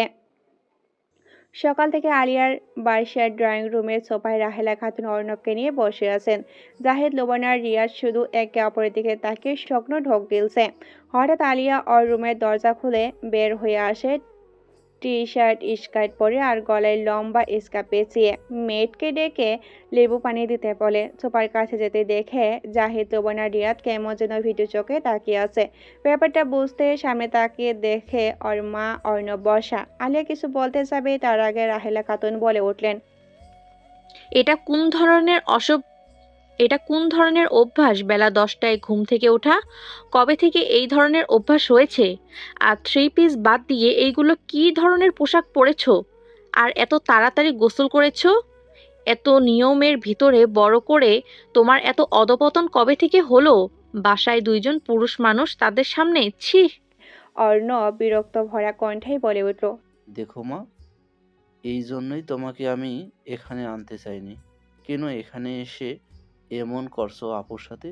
তুমি না আপুকে দেখতে এসেছিলে, তাহলে এখন পাল্টে নিচ্ছ কেন? রাহেলা খাতুন বলে উঠল।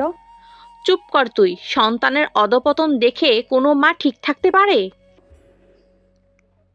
তার ভিতর জাহিদ আলিয়া চুপ থাকা দেখে দীর্ঘশ্বাস ছেড়ে কিছু বলতে যাবে, ঠিক তখনই অরহান আলিয়ার রুম থেকে চুল মুছতে মুছতে বের হয়ে আসলো। সামনে তাকিয়ে আলিয়াকে কিছু বলতে যাবে, তার আগেই চোখে পড়লো আলিয়ার মা আলিয়ার সামনে দাঁড়ানো। তা দেখে অরহান ভুরু কুঁচকে ফেললো, কিন্তু রাহেলা খাতুন বলে উঠল। ও এখানে কি করছে? আর আলেয়ার রুম থেকে বের হলো কেন? তোরা এক রুমে থাকিস? জবাব দে পোড়া কপালি। কথা বলে বলছেন আর আলিয়া দুই বাহু ধরে আলিয়াকে ঝাঁকাচ্ছেন। অরহান কিছু বলতে যাবে, তার আগে আলিয়া হাত উঁচু করে থামিয়ে দিল। রাহেলা খাতুন মেয়ের চুপ থাকা দেখে ঠেস করে একটা কষে থাপড় মারল। অর্ণব চিৎকার করে উঠল। মা, সবাই রাহেলা খাতুনের কাছে হতভম্ব হয়ে গেল। রাহেলা খাতুন বলে উঠল। এইসব আমি দেখার আগে মরে গেলি না কেন? ওর মতো তুইও যদি হারিয়ে যেতি তাহলে আজ এই দিন দেখতে আমাকে হতো না। পোড়ামুখী, আর কত জ্বালাবি? কেন বিয়ে ছাড়া তোরা এক রুমে থাকিস? তোকে জন্ম দিয়ে বড় পাপ করে ফেলেছি। আলিয়া অনুভূতি শূন্য হয়ে দাঁড়িয়ে আছে। অর্ণবর মাকে কিছু বলতে যাবে, আলিয়া হাত উঠিয়ে থামিয়ে দেয়।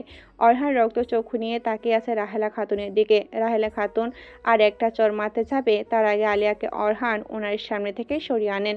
আলিয়া হঠাৎ চোখের কোণে জমে থাকা পানিটুকু মুছেই বলে। খুব তাড়াতাড়ি আপনার অপেক্ষায় অবসান ঘটবে। আপনার হারিয়ে যাওয়া সম্পদ ফিরে পাবেন। কিন্তু আমাকে হয়তো জানেন তো, পিতামাতার দয়া কবুল হয়। আমার এই মৃত্যু কামনা একদিন যেন সত্যি না হয়ে যায়।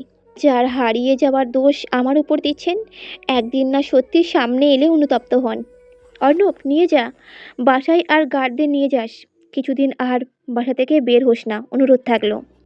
বলে অরহানের দিকে ঘুরে অরহানের বুকে মুখ গোজালো। এখন নিজেকে শান্ত করতে অরহানের বুকটা আলিয়ার একমাত্র নিরাপদ মনে করলো। অরহান আলিয়াকে জড়িয়ে ধরে নিজের সাথে মিশিয়ে নিল। অর্ণব অসহায় চোখে আলিয়ার দিকে তাকিয়ে জোর করে মাকে নিয়ে চলে গেল। আর সবাই জিজ্ঞাসুক নয়নে আলিয়ার দিকে তাকিয়ে থাকলো। সবার মনে একটাই প্রশ্ন, কে হারিয়ে গেছে আলিয়াদের জীবন থেকে? চৌধুরী বাড়ির ভিতর ঢুকে রহমান সাহেব রাহেলা খাতুনকেই বললেন। দাঁড়াও, কার পারমিশন নিয়ে আলিয়ার কাছে গিয়েছিলে? মানা করেছিলাম আমার মেয়ের ধারে কাছে যাওয়ার। রাহেলা খাতুন রেগেই বললেন। গিয়েছিলাম বলেই দেখতে পেরেছি তোমার মেয়ের চরিত্র। জন্মদাত্রী মা আমি ওর। মেয়ের এমন অধপতন যে অবিবাহিত হয়ে রুমে পুরুষ মানুষ নিয়ে থাকে, আর তুমি বাবা হয়ে এইসব কিছুই দেখো না চোখে? নাকি বাবা হয়ে মেয়ের জন্য অতি ভালোবাসায় ওর দোষগুলি চোখে পড়ে না? পোড়ামুখী, একজনকে খেয়ে শান্তি হয় নাই, এখন পুরো ফ্যামিলির মানুষগুলোকে খেতে ইচ্ছে করছে। রহমান সাহেব অতিরিক্ত রাগে চিৎকার করে বলে উঠলেন। রাহেলা, তুমি একজন মা হওয়ার যোগ্যতা রাখো না। আজ আবার বিশাল ভুল করে আসলে। আমার মেয়ের গায়ে হাত তুলে ওকে মরার অভিশাপ দিয়ে। আরে আমি আমার মেয়ের বিয়ে এই দুই হাতে দিয়েছি ওরহানের সাথে। ছেলেটা সবসময় ছায়ার মতো মেয়েটার পাশে থাকে। তোমার দেওয়া আঘাতগুলো ভুলিয়ে দিতে তোমার জন্য আমার মেয়েটা মানসিকভাবে ডিপ্রেশনে চলে গেছে। আজ তুমি তোমার জীবনের সবচেয়ে বড় ভুল করে আসলে। তুমি পস্তাবে রাহেলা। খালি মনে রেখো, আবার যদি আমার মেয়ের কিছু হয়, এবার আমি ভুলে যাব তুমি কে। আরে তুমি দাঁতের মর্ম বুঝলে না। লাস্টের কথাগুলো বলতে চেয়েও ওনার চোখে পানি এসে পড়ে। তারপর উনি ওই স্থান ছেড়ে চলে যান। অর্ণব মায়ের দিকে অসহায় চোখে তাকেই বলল। ভেবেছিলাম তুমি বদলে গেছো মা, কিন্তু আমি ভুল ছিলাম। আজ তুমি সত্যি অন্যায় করছো। বলে চলে গেল সিঁড়ি বেয়ে উপরে। রাহেলা অনুভূতির শূন্য হয়ে ধপাস করে সোফায় বসে পড়ল। এর ভিতরে বিভিন্ন বিপদের ভিতর দিয়ে কেটে গেছে প্রায় 15 দিন। আলিয়া ওর অফিসে চেয়ারে বসে হেলান দিয়ে চোখ বন্ধ করেছিল। তখন ওর ফোনে একটা ফোন আসে। চোখ খুলে ডেস্কের উপর থেকে ফোন নিয়ে রিসিভ করে কানে ধরতে ওপাশ থেকে যা বললো তা শুনে একটা বাঁকা রহস্যময় হাঁটি দিয়ে ফোন কেটে দিয়ে বলে উঠল। টাইম উল্টো ঘুরতে শুরু করেছে। সব রহস্যের জুট খুলে দেবো এবার। তোমাদের গেম খেলার শেষ, আমার শুরু। প্রত্যেকটা অন্যায়ের জন্য শাস্তি দিতে আমি রেডি। তোমরাও রেডি হও আগুনে ঝলসে যেতে। কথাগুলো বলে একা একা হাসতে শুরু করলো। সে এক রহস্যময় হাসি, যাতে মিশে আছে যুদ্ধ জয়ের এক আত্মতৃপ্তি।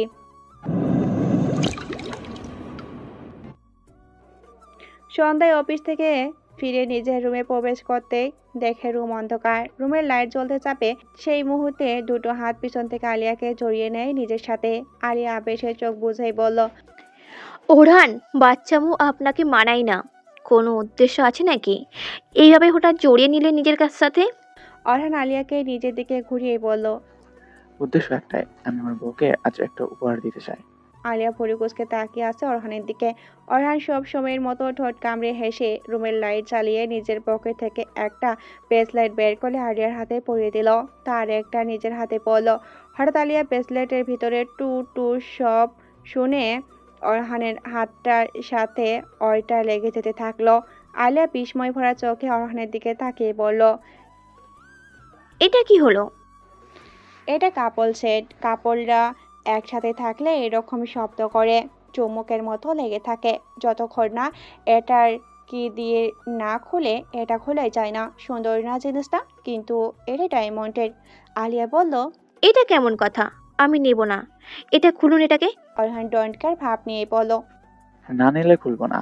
আলিয়া কিছুক্ষণ ভেবেই বলল, নিতে পারি একটা শর্তে। অরহান ভরু কুচকেই বলল। কি শর্ত বলো শুনি। আলিয়া বলল, কাল একটা পার্টির আয়োজন করুন। ওখানে থাকবে আমার পরিবারের লোকজন। ওই 10 বন্ধুর সাথে প্রিন্সকে বলবেন নোভাকে নিয়ে আসতে। আর আপনার মামাবাড়ির সবাই। সৈকত ভূঁইয়া দেশে আছে, তাকেও ইনভাইট করবেন। কাইসার মির্জাকেও করবেন। আর সাথে বলবেন আমি আপনার বিবাহিত বউ। বলুন রাজি? তাহলে এইটা নেব আমি। রাজি আমি সবসময়, এখন বলে এখনই, কিন্তু তোমার জন্য কোনো মতলব আছে আমি নিশ্চিত। আলিয়া মুচকি হেসে বলল, এত বুঝেন আপনি আমায়?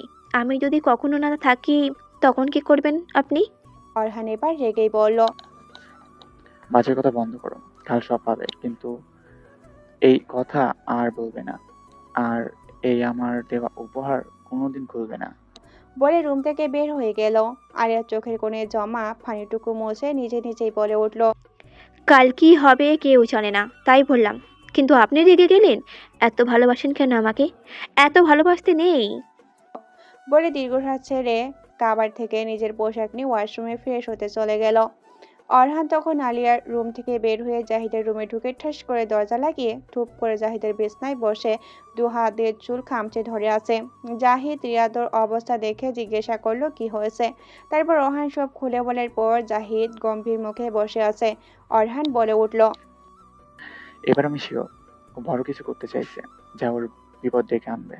নয়তো ভাবগত 15 দিন কিন্তু লিয়াকত মামার কালো দুনিয়ার সব গোডাউন পুড়ে ছাইকার হয়ে গেছে, যার জন্য সৈকত পাগলের মতো দেশে এসেছে। তোরা সব জানিস ওর কোথায় কি, তাহলে কেন তোরা বলতে পারছিস না ও একা এসব কাজ কিভাবে করছে? রিয়াদ বলে উঠল, দেখ, আমরা কেউ জানি না আলুয়ার একটা নিজের দুনিয়া আছে। কবে কিভাবে কি করে গড়ে তুলেছে জানি না। অনেক ট্রাই তো করলাম। জাহিদ কাতর কণ্ঠে বলল, অরহান, তাহলে কি আমি আবার কিছু হারতে বসেছি? জানি না, আমি কিছু জানি না। শুধু জানি আলিয়ার চারপাশ আমার এখন নিরাপদ করতে হবে, সেটা যেভাবে হোক। তোরা কালকের জন্য প্রস্তুতি নে, আমিও আর কিছু ভাবতে পারছি না। কিছুক্ষণ চুপ থেকে অরহান জাহিদকে বলল, ওর পরিবারে কে হারিয়ে গেছে জানতে পেরেছিস? না রে, কম তো চেষ্টা করলাম না।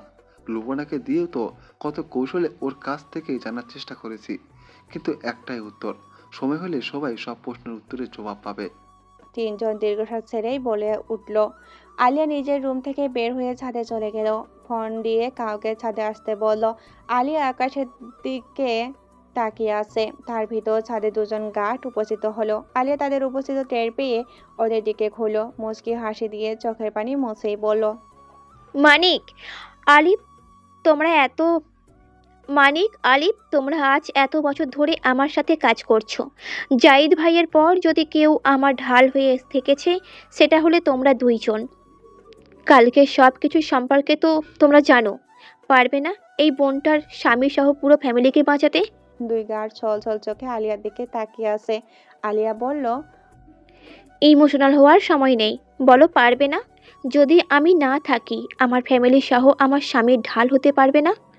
ওরা দুজন বলে উঠল, জীবন দিয়ে হলেও আপনার আমানত রক্ষা করার চেষ্টা করবে আমাদের টিমের সবাই, ম্যাম। কিছুক্ষণ চুপ থেকে মানিক বলল, ম্যাম, কাজটা এভাবে না করাও তো অন্যভাবে করতে পারতেন। কেন কঠিন রাস্তাটা বেছে নিলেন? মাঝে মাঝে কিছু জিনিস কঠিন না হলে মানুষের মনে গেঁথে থাকে না। আর আমি তো ফেল না আমার মা ওরহানের মায়ের কাছে। ভেতরে অনেক যন্ত্রণা চেপে রেখেছি জানো তো, চাই না কারোর সামনে আনতে। তাই কঠিন পথটা নিলাম। জীবনটা দেখো না আমার সাথে কেমন বেইমানি করলো। আর ওরা যা করেছে সহজে ধরা দেবে না। তাই একটু কঠিন পথ ধরে আগাতে হবেই আমাকে। সব কিছু শেষ করতে চাই আমি, বড্ড ক্লান্ত আজ। সব কিছু মোকাবেলা করতে হবে। আলিয়ার কথা শুনে ওদের চোখে পানি চলে আসলো। আলি বলে উঠল, ম্যাম, স্যার আর জাহিদ স্যার পাগল হয়ে যাবে আপনার কিছু হলে। আলিয়া চোখের পানি মুছে মুচকি হেসেই বলল, তোমরা আছো তো, সামলে নিও। মনে করবে তোমাদের একমাত্র বোনের আমানত তারা। বলে ছাদের থেকে নেমে চলে গেল আলিয়া। মানিক আর আলি পালিয়ে যাওয়ার দিকে অসহায় নয়নে তাকিয়ে রইল। আলিফ রুমে এসে দেখে অরহান বিছনায় শুয়ে আছে, চোখ বন্ধ করে কপালে হাত দিয়ে। আলিয়া চোখ বন্ধ করে অরহানের পাশে বসে। আলিয়া বলল, আজ যদি আপনার বুকে মাথা রেখে আমি একটু শান্তির ঘুম ঘুমাই, আপনি কি কিছু মনে করবেন? অরহান কপাল থেকে হাত সরিয়ে চোখ খুলে তাকালো। আলিয়া অরহানের তাকানো দেখে অস্বস্তি বোধ করলো। তারপর আমতা আমতা করে বলে উঠল, থাক, লাগবে না, ঘুমিয়ে পড়ুন। আলিয়া উঠে অরহানের অন্য পাশে যেয়ে শুয়ে পড়ল, টেবিল ল্যাম্প বন্ধ করে। অরহান আলিয়াকে একটা নিয়ে নিজের বুকে নিয়ে বুকের সাথে মাথাটা চেপে ধরে বলল, বড্ড পোড়াও তুমি অবুঝ পাখি। আগুন জ্বালিয়ে ঝলসে দিচ্ছ এই বুকটা। আলিয়া অরহানের বুকে মাথা রেখেই বলে উঠল, আমি আপনার আগুনের রানী, তাই? পরে কিছুক্ষণের ভিতরে অরহানের বুকে ঘুমিয়ে গেল। অরহান আলিয়া ঘুমিয়ে গেছে বুঝতে পেরে দুই চোখের পানি ছেড়ে দিল। কারণ কাল কি ঘটতে চলেছে অরহান একটু হলেও বুঝতে পেরেছে। সকালের মিষ্টি রোদের আলো চোখে পড়তেই অরহান জেগে গেল। পাশে তাকিয়ে দেখলো আলিয়া নেই। তাড়াতাড়ি বিছনা ছেড়ে উঠে বাইরে বের হয়ে জাহিদকে ফোন দিল। জাহিদ ফোন রিসিভ করে হ্যালো বলতেই অরহান বলে উঠল, আলিয়া কোথায়? সকাল সকাল উঠে দেখলাম না। আলিয়া সকালে বের হয়ে কোথায় যেন গেছে। জানতে চাইলাম কোথায় যাচ্ছে। বললো তোমরা পার্টির আয়োজন করো আমাদের গাজীপুরের ফার্ম হাউসে। আমি সময় মতো চলে আসবো। আর হ্যাঁ, সবাইকে বিকাল 4টে উপস্থিত থাকতে বলবে। বলেই বাসা থেকে বের হয়ে চলে গেল। অরহান চিন্তিত স্বরে বলে উঠল, আমাদের টিমের খবর কত দূর? সব কাল রাতেই রেডি করেছি, চিন্তা করিস না। অরহান আর কথা না বলে কল কেটে দিল। বিকাল 4টা বেজে 20 মিনিট সবাই উপস্থিত, কিন্তু আলিয়া দেখা নেই। রিয়াদ বলে উঠল, ওরহান, এখন কিন্তু টেনশন হচ্ছে। চারিদিকে শুকুরে না উৎপেড়ে আছে। দেখ দেলন কিভাবে তাকাচ্ছে, সাথে সৈকতকেও দেখ। অরহান কিছু না বলে চুপ করে আছে। হঠাৎ শারমিনারা বলে উঠল, কতক্ষণ ধরে বসিয়ে রেখেছো? ওরান কি বলবে বলে বলছো না কেন? সৈকত ভূঁইয়া বলে উঠল হঠাৎ করে, ও কি বলবে ফুপি, আমি বলি। দেখেছি তো আপনাদের সবাইকে মৃত্যুর মুখে ঠেলে দিতে, তাই না আমার ফুপোতে ভাই? অরহান নীরবে সবটা দেখছে। সৈকত একটা কাগজ অরহানের দিকে বাড়িয়ে দিয়ে বলল, এটা তো একটা সই করে দে। এই কাজটা আমি কয়েকদিন পরে করতে চেয়েছিলাম, কিন্তু আজ পার্টি দিয়ে আমার কাজটা সহজ করে দিলি। অরহান ডোন্ট কেয়ার ভাব নিয়ে বলল। যদি না দেয়? সৈকত বিশ্রী হাসি দিয়ে কিছু একটা ইশারা করতে সবাইকে কতগুলো বন্দুকধারী গুন্ডা সবার মাথাকে বন্দুক ঠেকালো। সৈকত বলল, মেরে দিব। এতক্ষণ সবাই অবাক হয়ে সব শুনছিল। সব যেন মাথার উপর দিয়ে যাচ্ছে। রহমান সাহেব বলে উঠলেন, কি হচ্ছে এসব ওরহান? আমি তো কিছুই বুঝতে পারছি না। লিয়াকত সাহেব এতক্ষণ চুপ থাকলেও এখন অট্ট হাসি দিয়েই বললেন, রহমান সাহেব, আগে ওরহান বাবার পালা যাক, তারপর আপনার পালা, বুঝবেন, সব বুঝবেন। এতক্ষণে শারমিনারা বেগম বলে উঠল, ভাইয়া, এসব কি শুরু করেছো তোমরা? এমন করছো কেন? মিলিয়া দলন বলে উঠল, ফুপি, অবুঝের মতো কথা বলো কেন? তোমাদের সবার সব প্রপার্টি আমাদের চাই। বলে অট্ট হাসি দিতে লাগলো। হঠাৎ কাউসার মির্জা বলে উঠল, ডিভি, আজ যত হাসার হেসে নাও, হয়তো আর কোনো দিন নাও হাসতে পারো। নাও ডার্লিং, তেমন কিছুই হবে না। আজ আমি হাসবো, সারা জীবন এইভাবেই হাসবো। কতদিন অপেক্ষায় ছিলাম এই দিনটার জন্য, জানো তুমি?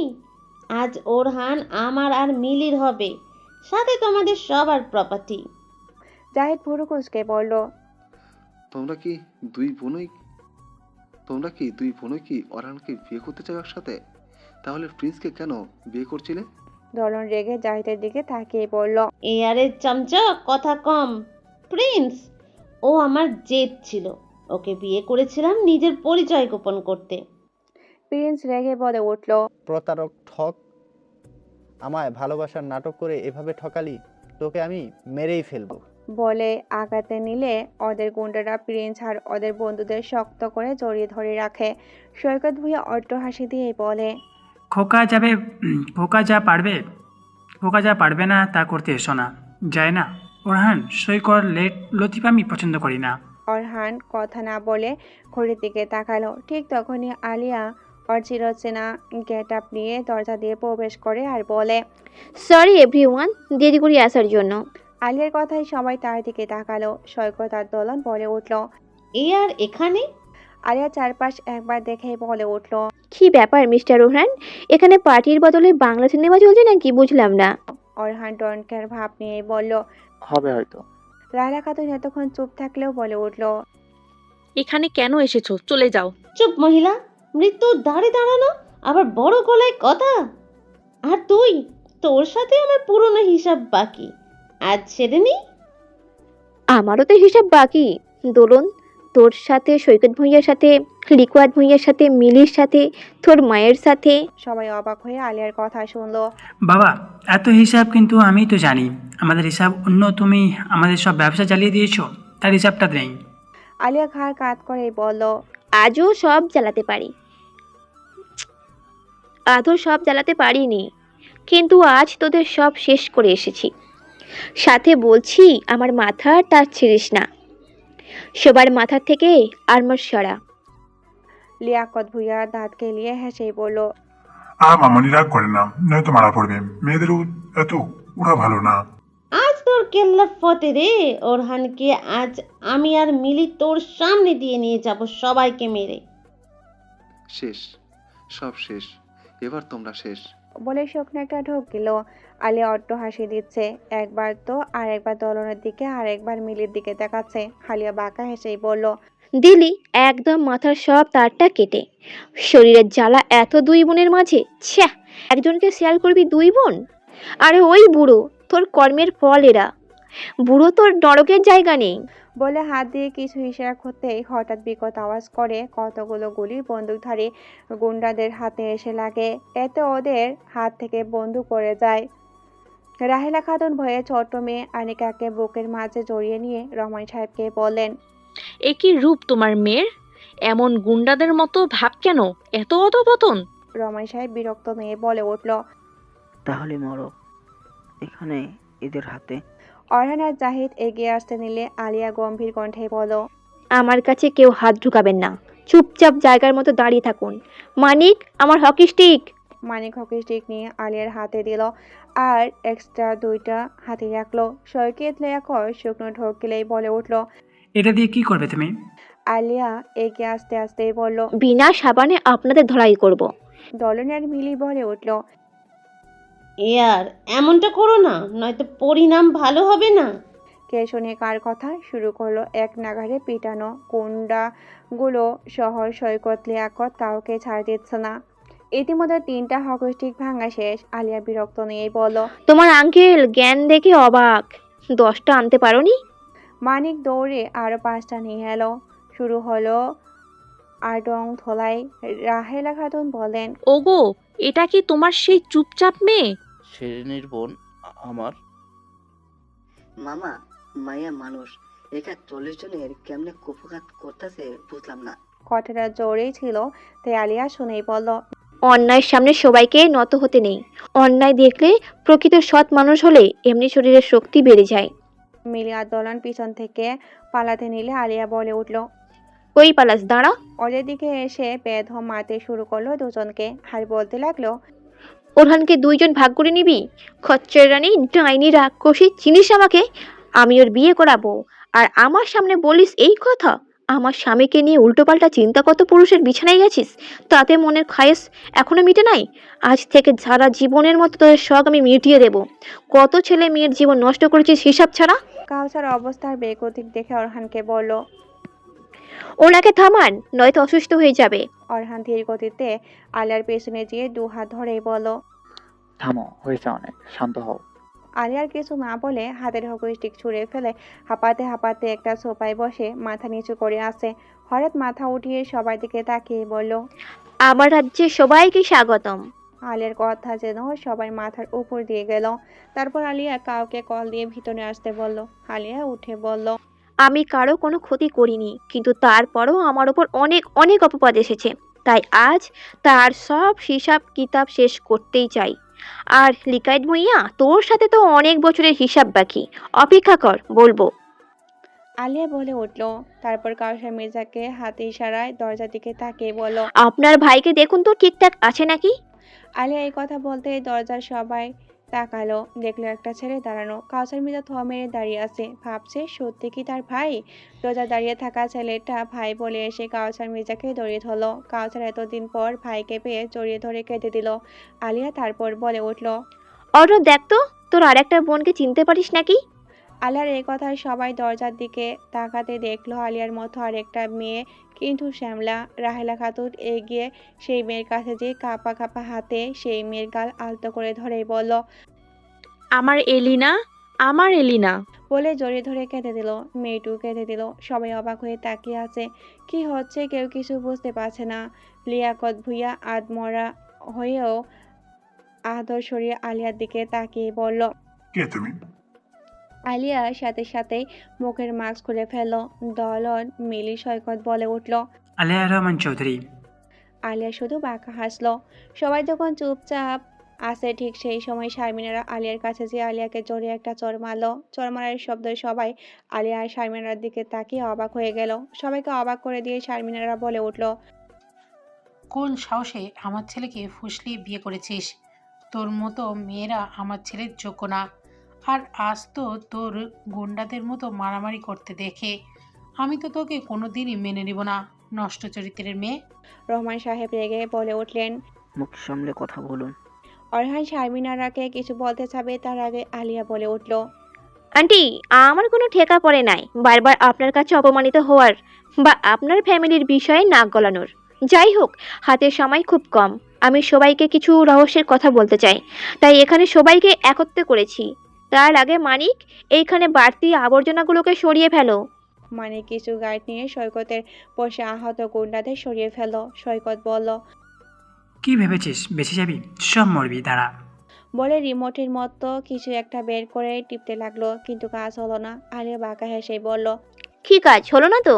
কি ভাবিস আমার সাথে টক্কর দেওয়া এতই সহজ? অনেক বছরের হিসাব আজ পূরণ হবে। সৈকত ভয়ের শুকনো ঢোক গেল। তারপর আলিয়া বলতে শুরু করলো, আমি যখন 6 বছরের শিশু, তখন আমরা 2 যমজ বোন বাসার পাশে পার্কে খেলতে যাই। প্রায় খেলতেই যেতাম ওখানে, কিন্তু একদিন খেলতে গেলে আমি দেখতে পেলাম আমার বোন পাশে নেই। বাসায় এসে কাঁদতে কাঁদতে মাকে বলি বোনকে খুঁজে পাচ্ছি না। সেই দিন সবাই বোনকে অনেক খুঁজে, কিন্তু পাইনি। বোনকে খুঁজে না পেয়ে মা সেদিন আমায় অনেক মেরেছিল। আমি নাকি আমার বোনকে হারিয়ে যাওয়ার জন্য দায়ী। সবাই বোনকে খুঁজতে ব্যস্ত থাকায় সেদিন আমাকে কেউ মার থেকে বাঁচাতে আসেনি। তারপর কিছুক্ষণ চুপ থেকে চোখের কোণে জমে থাকা পানি মুছে আলিয়া বলল, জাহিদ ভাইয়া, তোমার বাবা একজন সাইকোলজিস্ট ডাক্তার ছিল, তাই তো? জাহিদ দীর্ঘশ্বাস ছেড়ে বলল, হ্যাঁ বনু। আসলে তোমার বাবার মৃত্যুটা কোনো অ্যাক্সিডেন্ট ছিল না ভাইয়া। জাহিদ এত বছর পরে এরকম একটা কথা শুনে হতভম্ব হয়ে গেছে। এতদিন যা জেনে এসেছে তা সত্যি নয়। আলিয়া কিছুক্ষণ থেমে আবার বলল, আসলে দোলন ছোট থেকেই ছিল মানসিক রোগী, অস্বাভাবিক কাজকর্ম করত, যা সবার কল্পনার বাইরে। তাই লিকায়েত ভুঁইয়া তোমার বাবার কাছে ওর চিকিৎসার জন্য নিয়ে যান। দোলনকে চেক আপ করে এবং ওর টেস্ট রিপোর্ট দেখে আঙ্কেল বলেছেন মেন্টাল হসপিটালে ভর্তি করতে, কিন্তু লিকায়েত ভুঁইয়া তার পক্ষে ছিল না।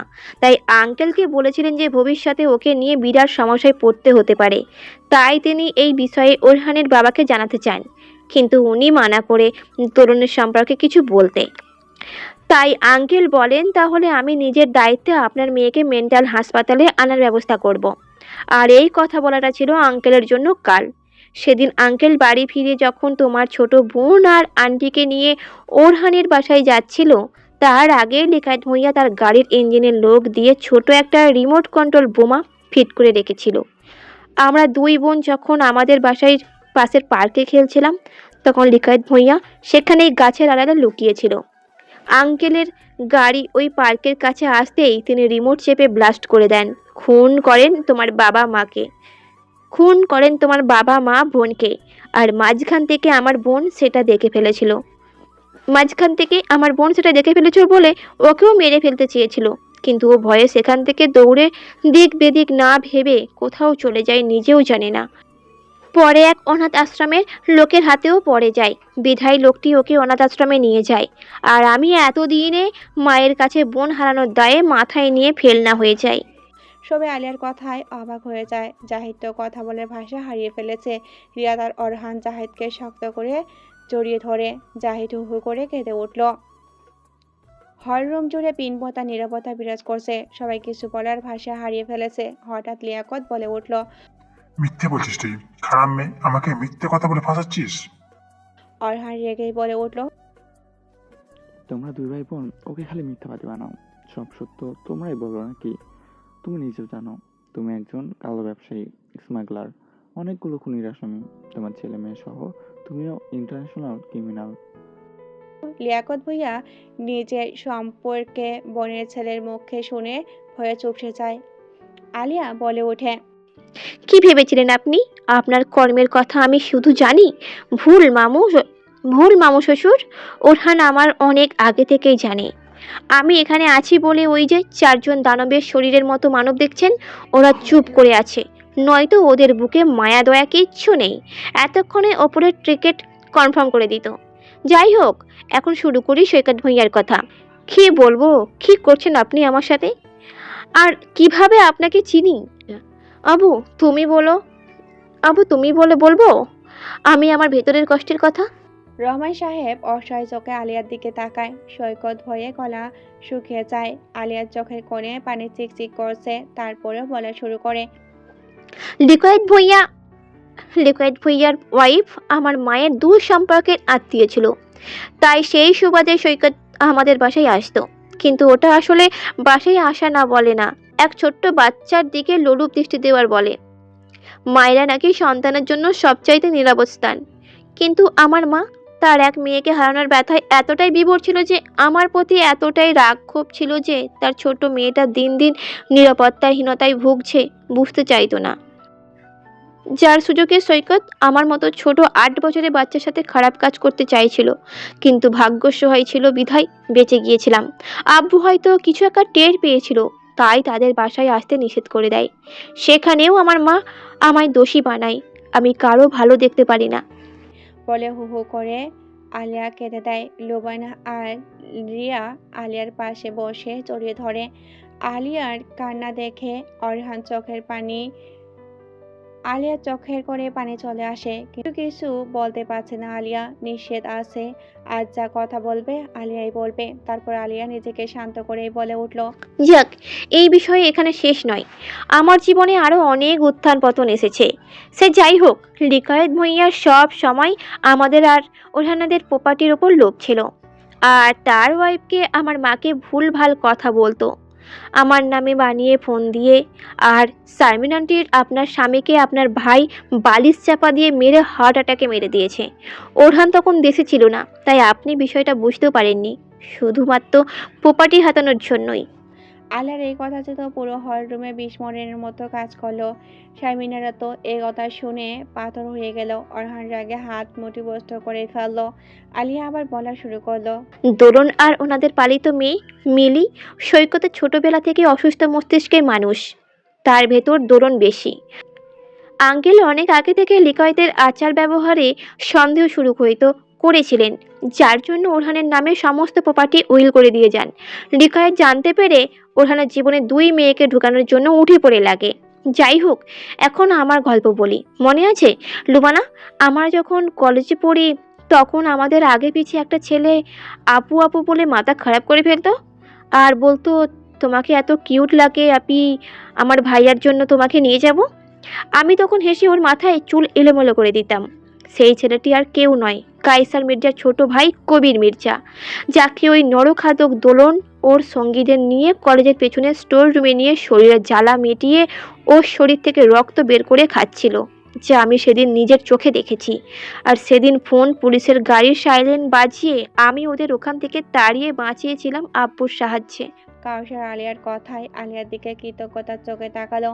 আলিয়া একটা দীর্ঘশ্বাস ছেড়ে আবার বলল, আর ওই দিন ভিডিও দেখিয়ে কায়সার মির্জাকে নারী বিদেশি করে তোলে।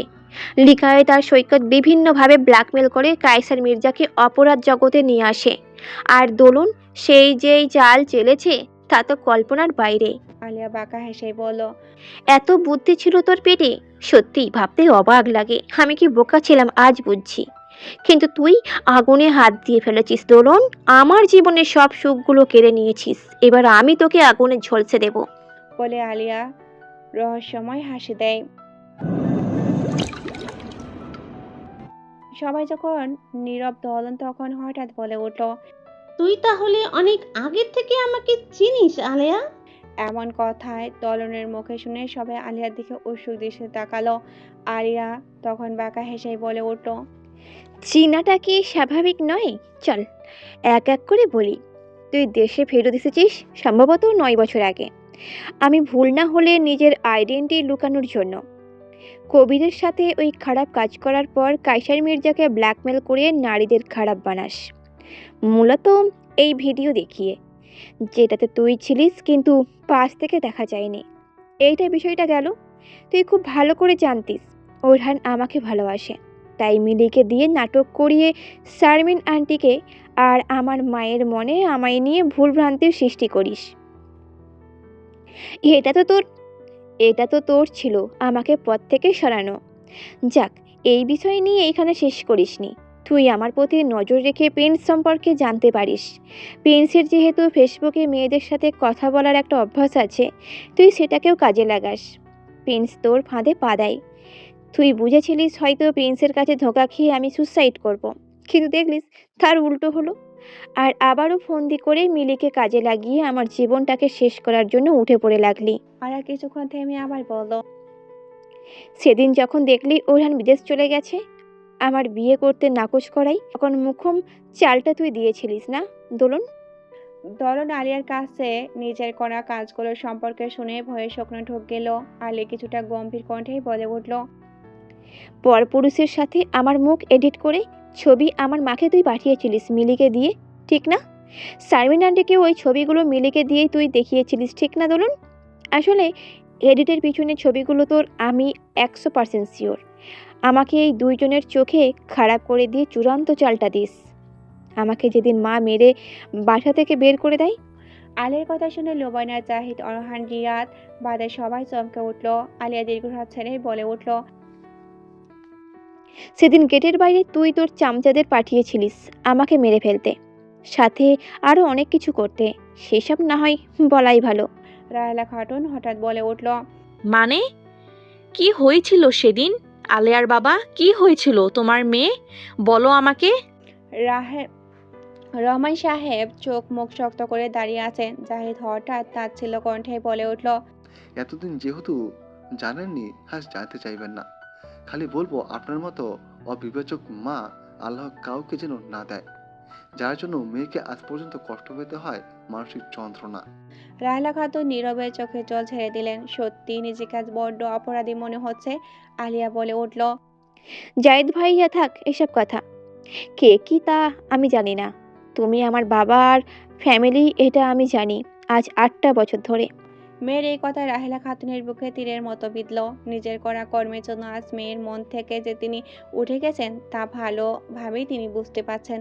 আলিয়া আবার বলে উঠল, যেদিন তুই আমাকে না পেয়ে অনেক খুঁজিস, কারণ সেদিনের পর আমি লাপাত্তা ছিলাম, তাই আমার উপর ক্ষোভ থেকে তুই আমার ভাইকে উঠিয়ে নিতে চাস, কিন্তু ভুলে আমার চাচাতো ভাইকে উঠিয়ে নিয়ে যাস।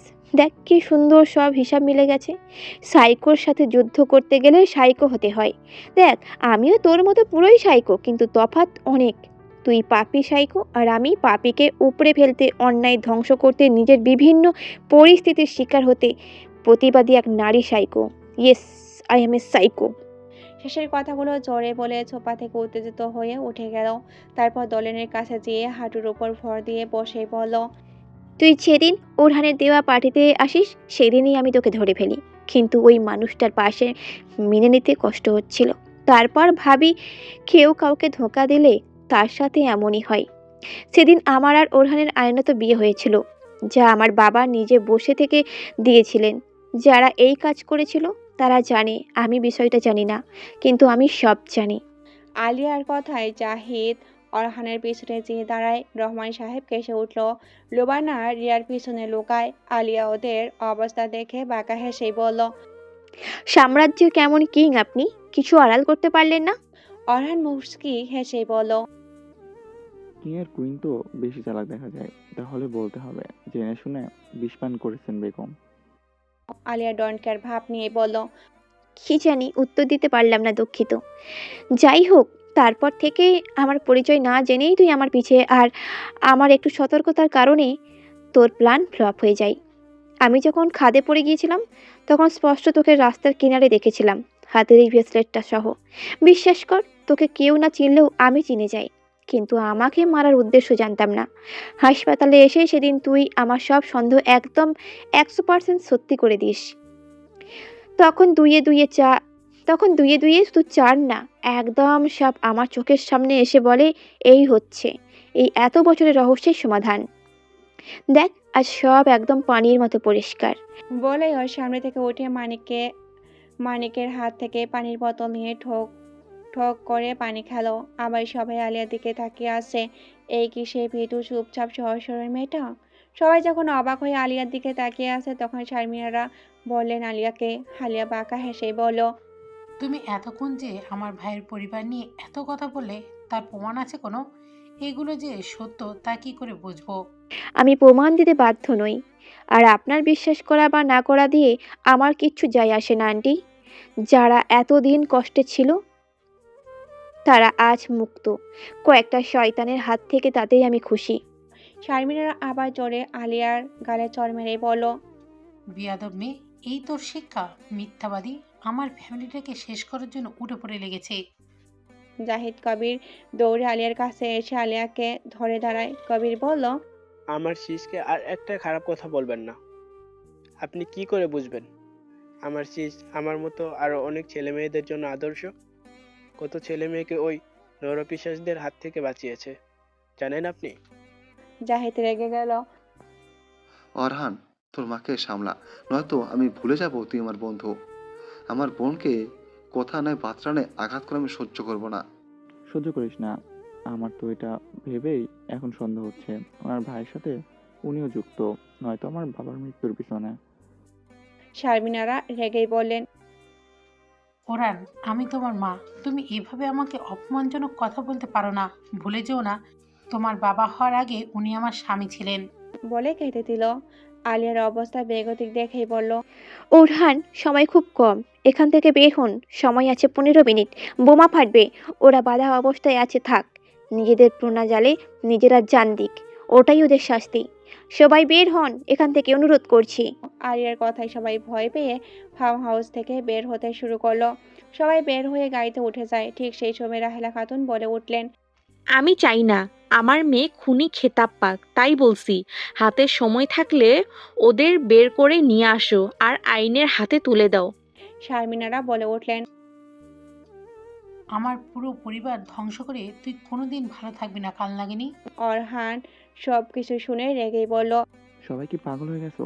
হাতে 8 মিনিট আছে, জাহিদ আলাইকে ধর।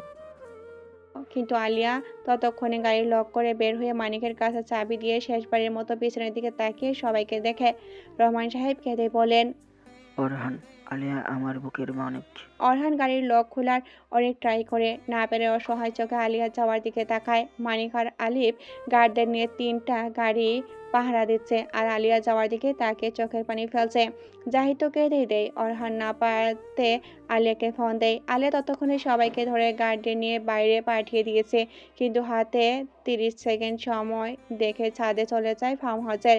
অরহানের ফোন রিসিভ করে। অরহান কান্না ভেজা কণ্ঠেই বলে, ফিরে এসো, আজ তুমি অনুরোধ করেছিলে বলে চুপ ছিলাম, যেভাবে হোক ফিরে এসো। আমার জীবনে আর কিছু চাই না তোমাকে ছাড়া, বুঝ পাখি।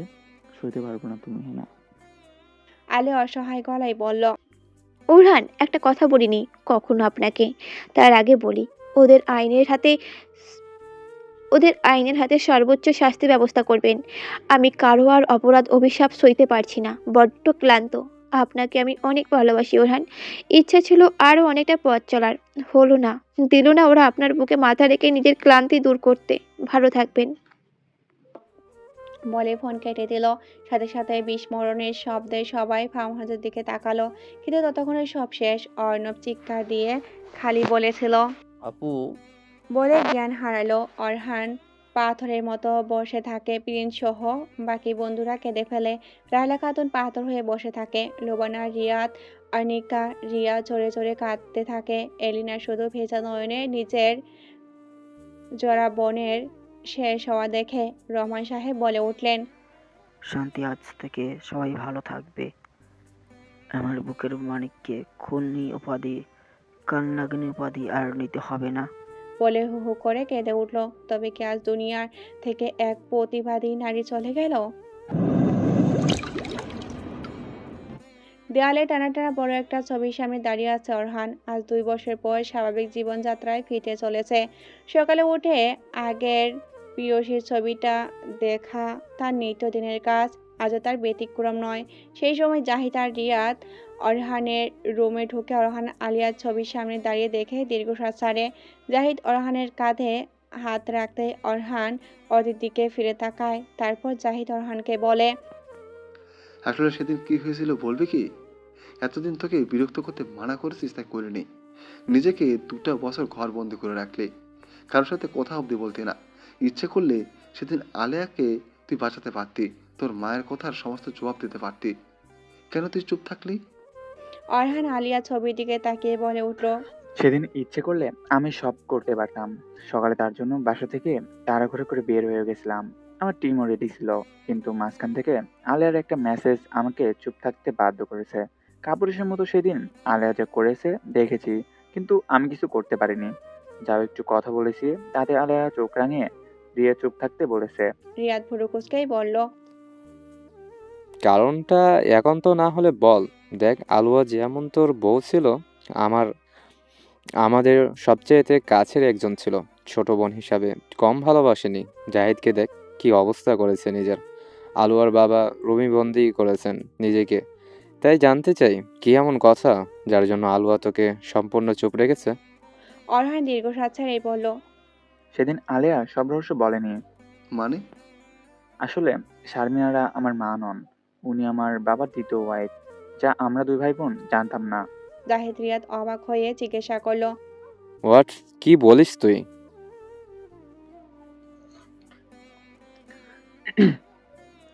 হ্যাঁ, এটাই সত্য। সেদিন আলেয়া অনেক কিছু জেনেছিল, তার ভিতর এটা একটা অন্যতম রহস্য। আর প্রপার্টির উইল বাবা এমনভাবে করেছে যে সমস্ত কিছু আমার নামে, কিন্তু আমার বিয়ের পর তা আমার বিয়ে করা বউয়ের নামে অর্ধেক চলে যাবে। আর সেই হিসেবে আলেয়া আমার অর্ধেক সম্পত্তির মালিক। বাবা জানতেন আমি লুবানাকে ঠকাবো না, তাই সব আমার নামে উইল করে রেখে যান, যাতে লুবানা সেভে থাকে। হয়তো বাবা বিপদের আভাস পেয়েছিল, আর শারমিনারা তার ভাইয়ের সব কর্মকাণ্ডের সাথে যুক্ত।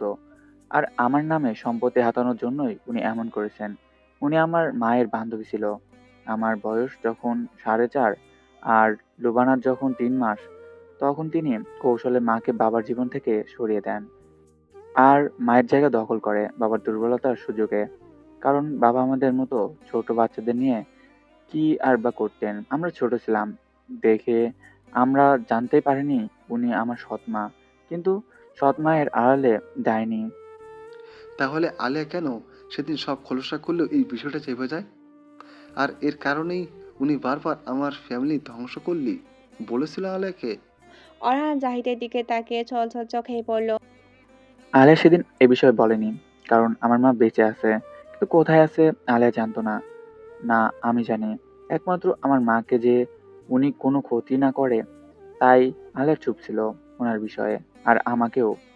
আর বলতে পারল না অরহান। রিয়াদ বলল, সত্যি আলুয়াকে বোঝা বড্ড কঠিন ছিল, কিন্তু শেষ পর্যন্ত আমাদের একা করে দিল মেয়েটা। অরহান গম্ভীর কণ্ঠে বলল, কে বলেছে একা করেছে ও? আমার বিশ্বাস ও আছে এবং আমি জানি ও বেঁচে আছে। ও কোনো কাজ অসম্পূর্ণ রেখে নিজের কিছু হতে দিতে পারে না। কিন্তু ও কোথায় আছে কি করে জানবো? আমি জানি ও বেঁচে আছে। জাহিদ রিয়াদ অবাক হয়ে বলল, মানে কি বলতে চাচ্ছিস? ও তার মানে বেঁচে আছে ওরহান? আর সেটা তুই এতদিন পর আমাদের বলছিস? ওকে তো খুঁজতে হবে নাকি? অরহান বাঁকা হেসেই বলল, কখনো দেখেছিস শেরনি বেঁচে না থাকলে শের ভালো থাকে? জঙ্গলে জোড়া শিকারী কখনো একজন আরেকজনকে ছাড়া বেশি দিন বাঁচে না। বলে অরহান ওর হাতের ব্রেসলাইটটা ওদের সামনে উঁচু করে ধরে, যার থেকে বিগ বিগ শব্দ আসে। তাদের জাহিদ রিয়াদ বাঁকা হেসে অরহানকে জড়িয়ে ধরল। সকাল থেকে চৌধুরী বাড়িতে থমথমে পরিবেশ। রাহেলা খাতুন আজ সকাল থেকে নিত্যদিনের মতো রহমান সাহেবের রুমে ঢুকতে চাইছেন, কিন্তু তিনি দরজা খুলতে চায় না। অর্ণব অফিসে যাওয়ার সময় এই অবস্থা দেখেই বলল, সব সময় তুমি জেদ ধরো কেন? বাবাকে বাবার মতো থাকতে দাও। তার কলিজের অংশ আজ তোমার জন্য হারিয়ে গেছে, তাই তাকে আর তোমার কাছে জীবনও আশা করো না মা। মা তো তুমি কিভাবে পারলে নিজের মেয়েকে অমন একটা কথা বলতে? আজ তোমার জন্য আপুর স্নেহের পরশ আমি পাই না। আজ কেউ আগলে রাখে না সব রকম পরিস্থিতিতে। আনিকাকে দেখেছো কেমন চুপ করে নিজেকে ঘরবন্দি করে রেখেছে? না পারতে তোমার সামনে পড়ে না? কি এমন ক্ষোভ ছিল তোমার মা, যার জন্য এই বিপদে ঝাঁপ দিতে আপুকে বাধ্য করেছিলে তোমার কথার ধাসে? এলিনা তখন সব শুনে বলে উঠল, অর্ণব, মা হয় তোমার সম্মান দিয়ে কথা বলো। অর্ণব রেগেই বলল, একদম নিজেকে বড় বোন বানাতে আসবেন না। আমার বড় বোন একটাই, সে আমার আদর্শ, আমার গর্ব, সে আমার আপু আলেয়া। শুধু মাত্র আপনাকে খুঁজে পেতে আমার বোন মরিয়া হয়ে উঠেছিল। শুধুমাত্র আপনার জন্য হাজারটা অভিশাপ কামাই করেছে আমার বোন। দেখো মা, আজ তুমি যা চেয়েছো পেয়েছো, কিন্তু বিনিময়ে সব হারিয়েছো। বলে অর্ণব আর দেরি না করে নিজের চোখের পানি মুছে চলে গেল সেখান থেকে। আর রাহেলা খাতুন নীরবে চোখের পানি ফেলছে। আজ 2 বছর পর নিজের সাজানো সাম্রাজ্যে পা রাখলো। পা রাখতেই সব গার্ডরা মাথা নত করে দাঁড়িয়ে আছে।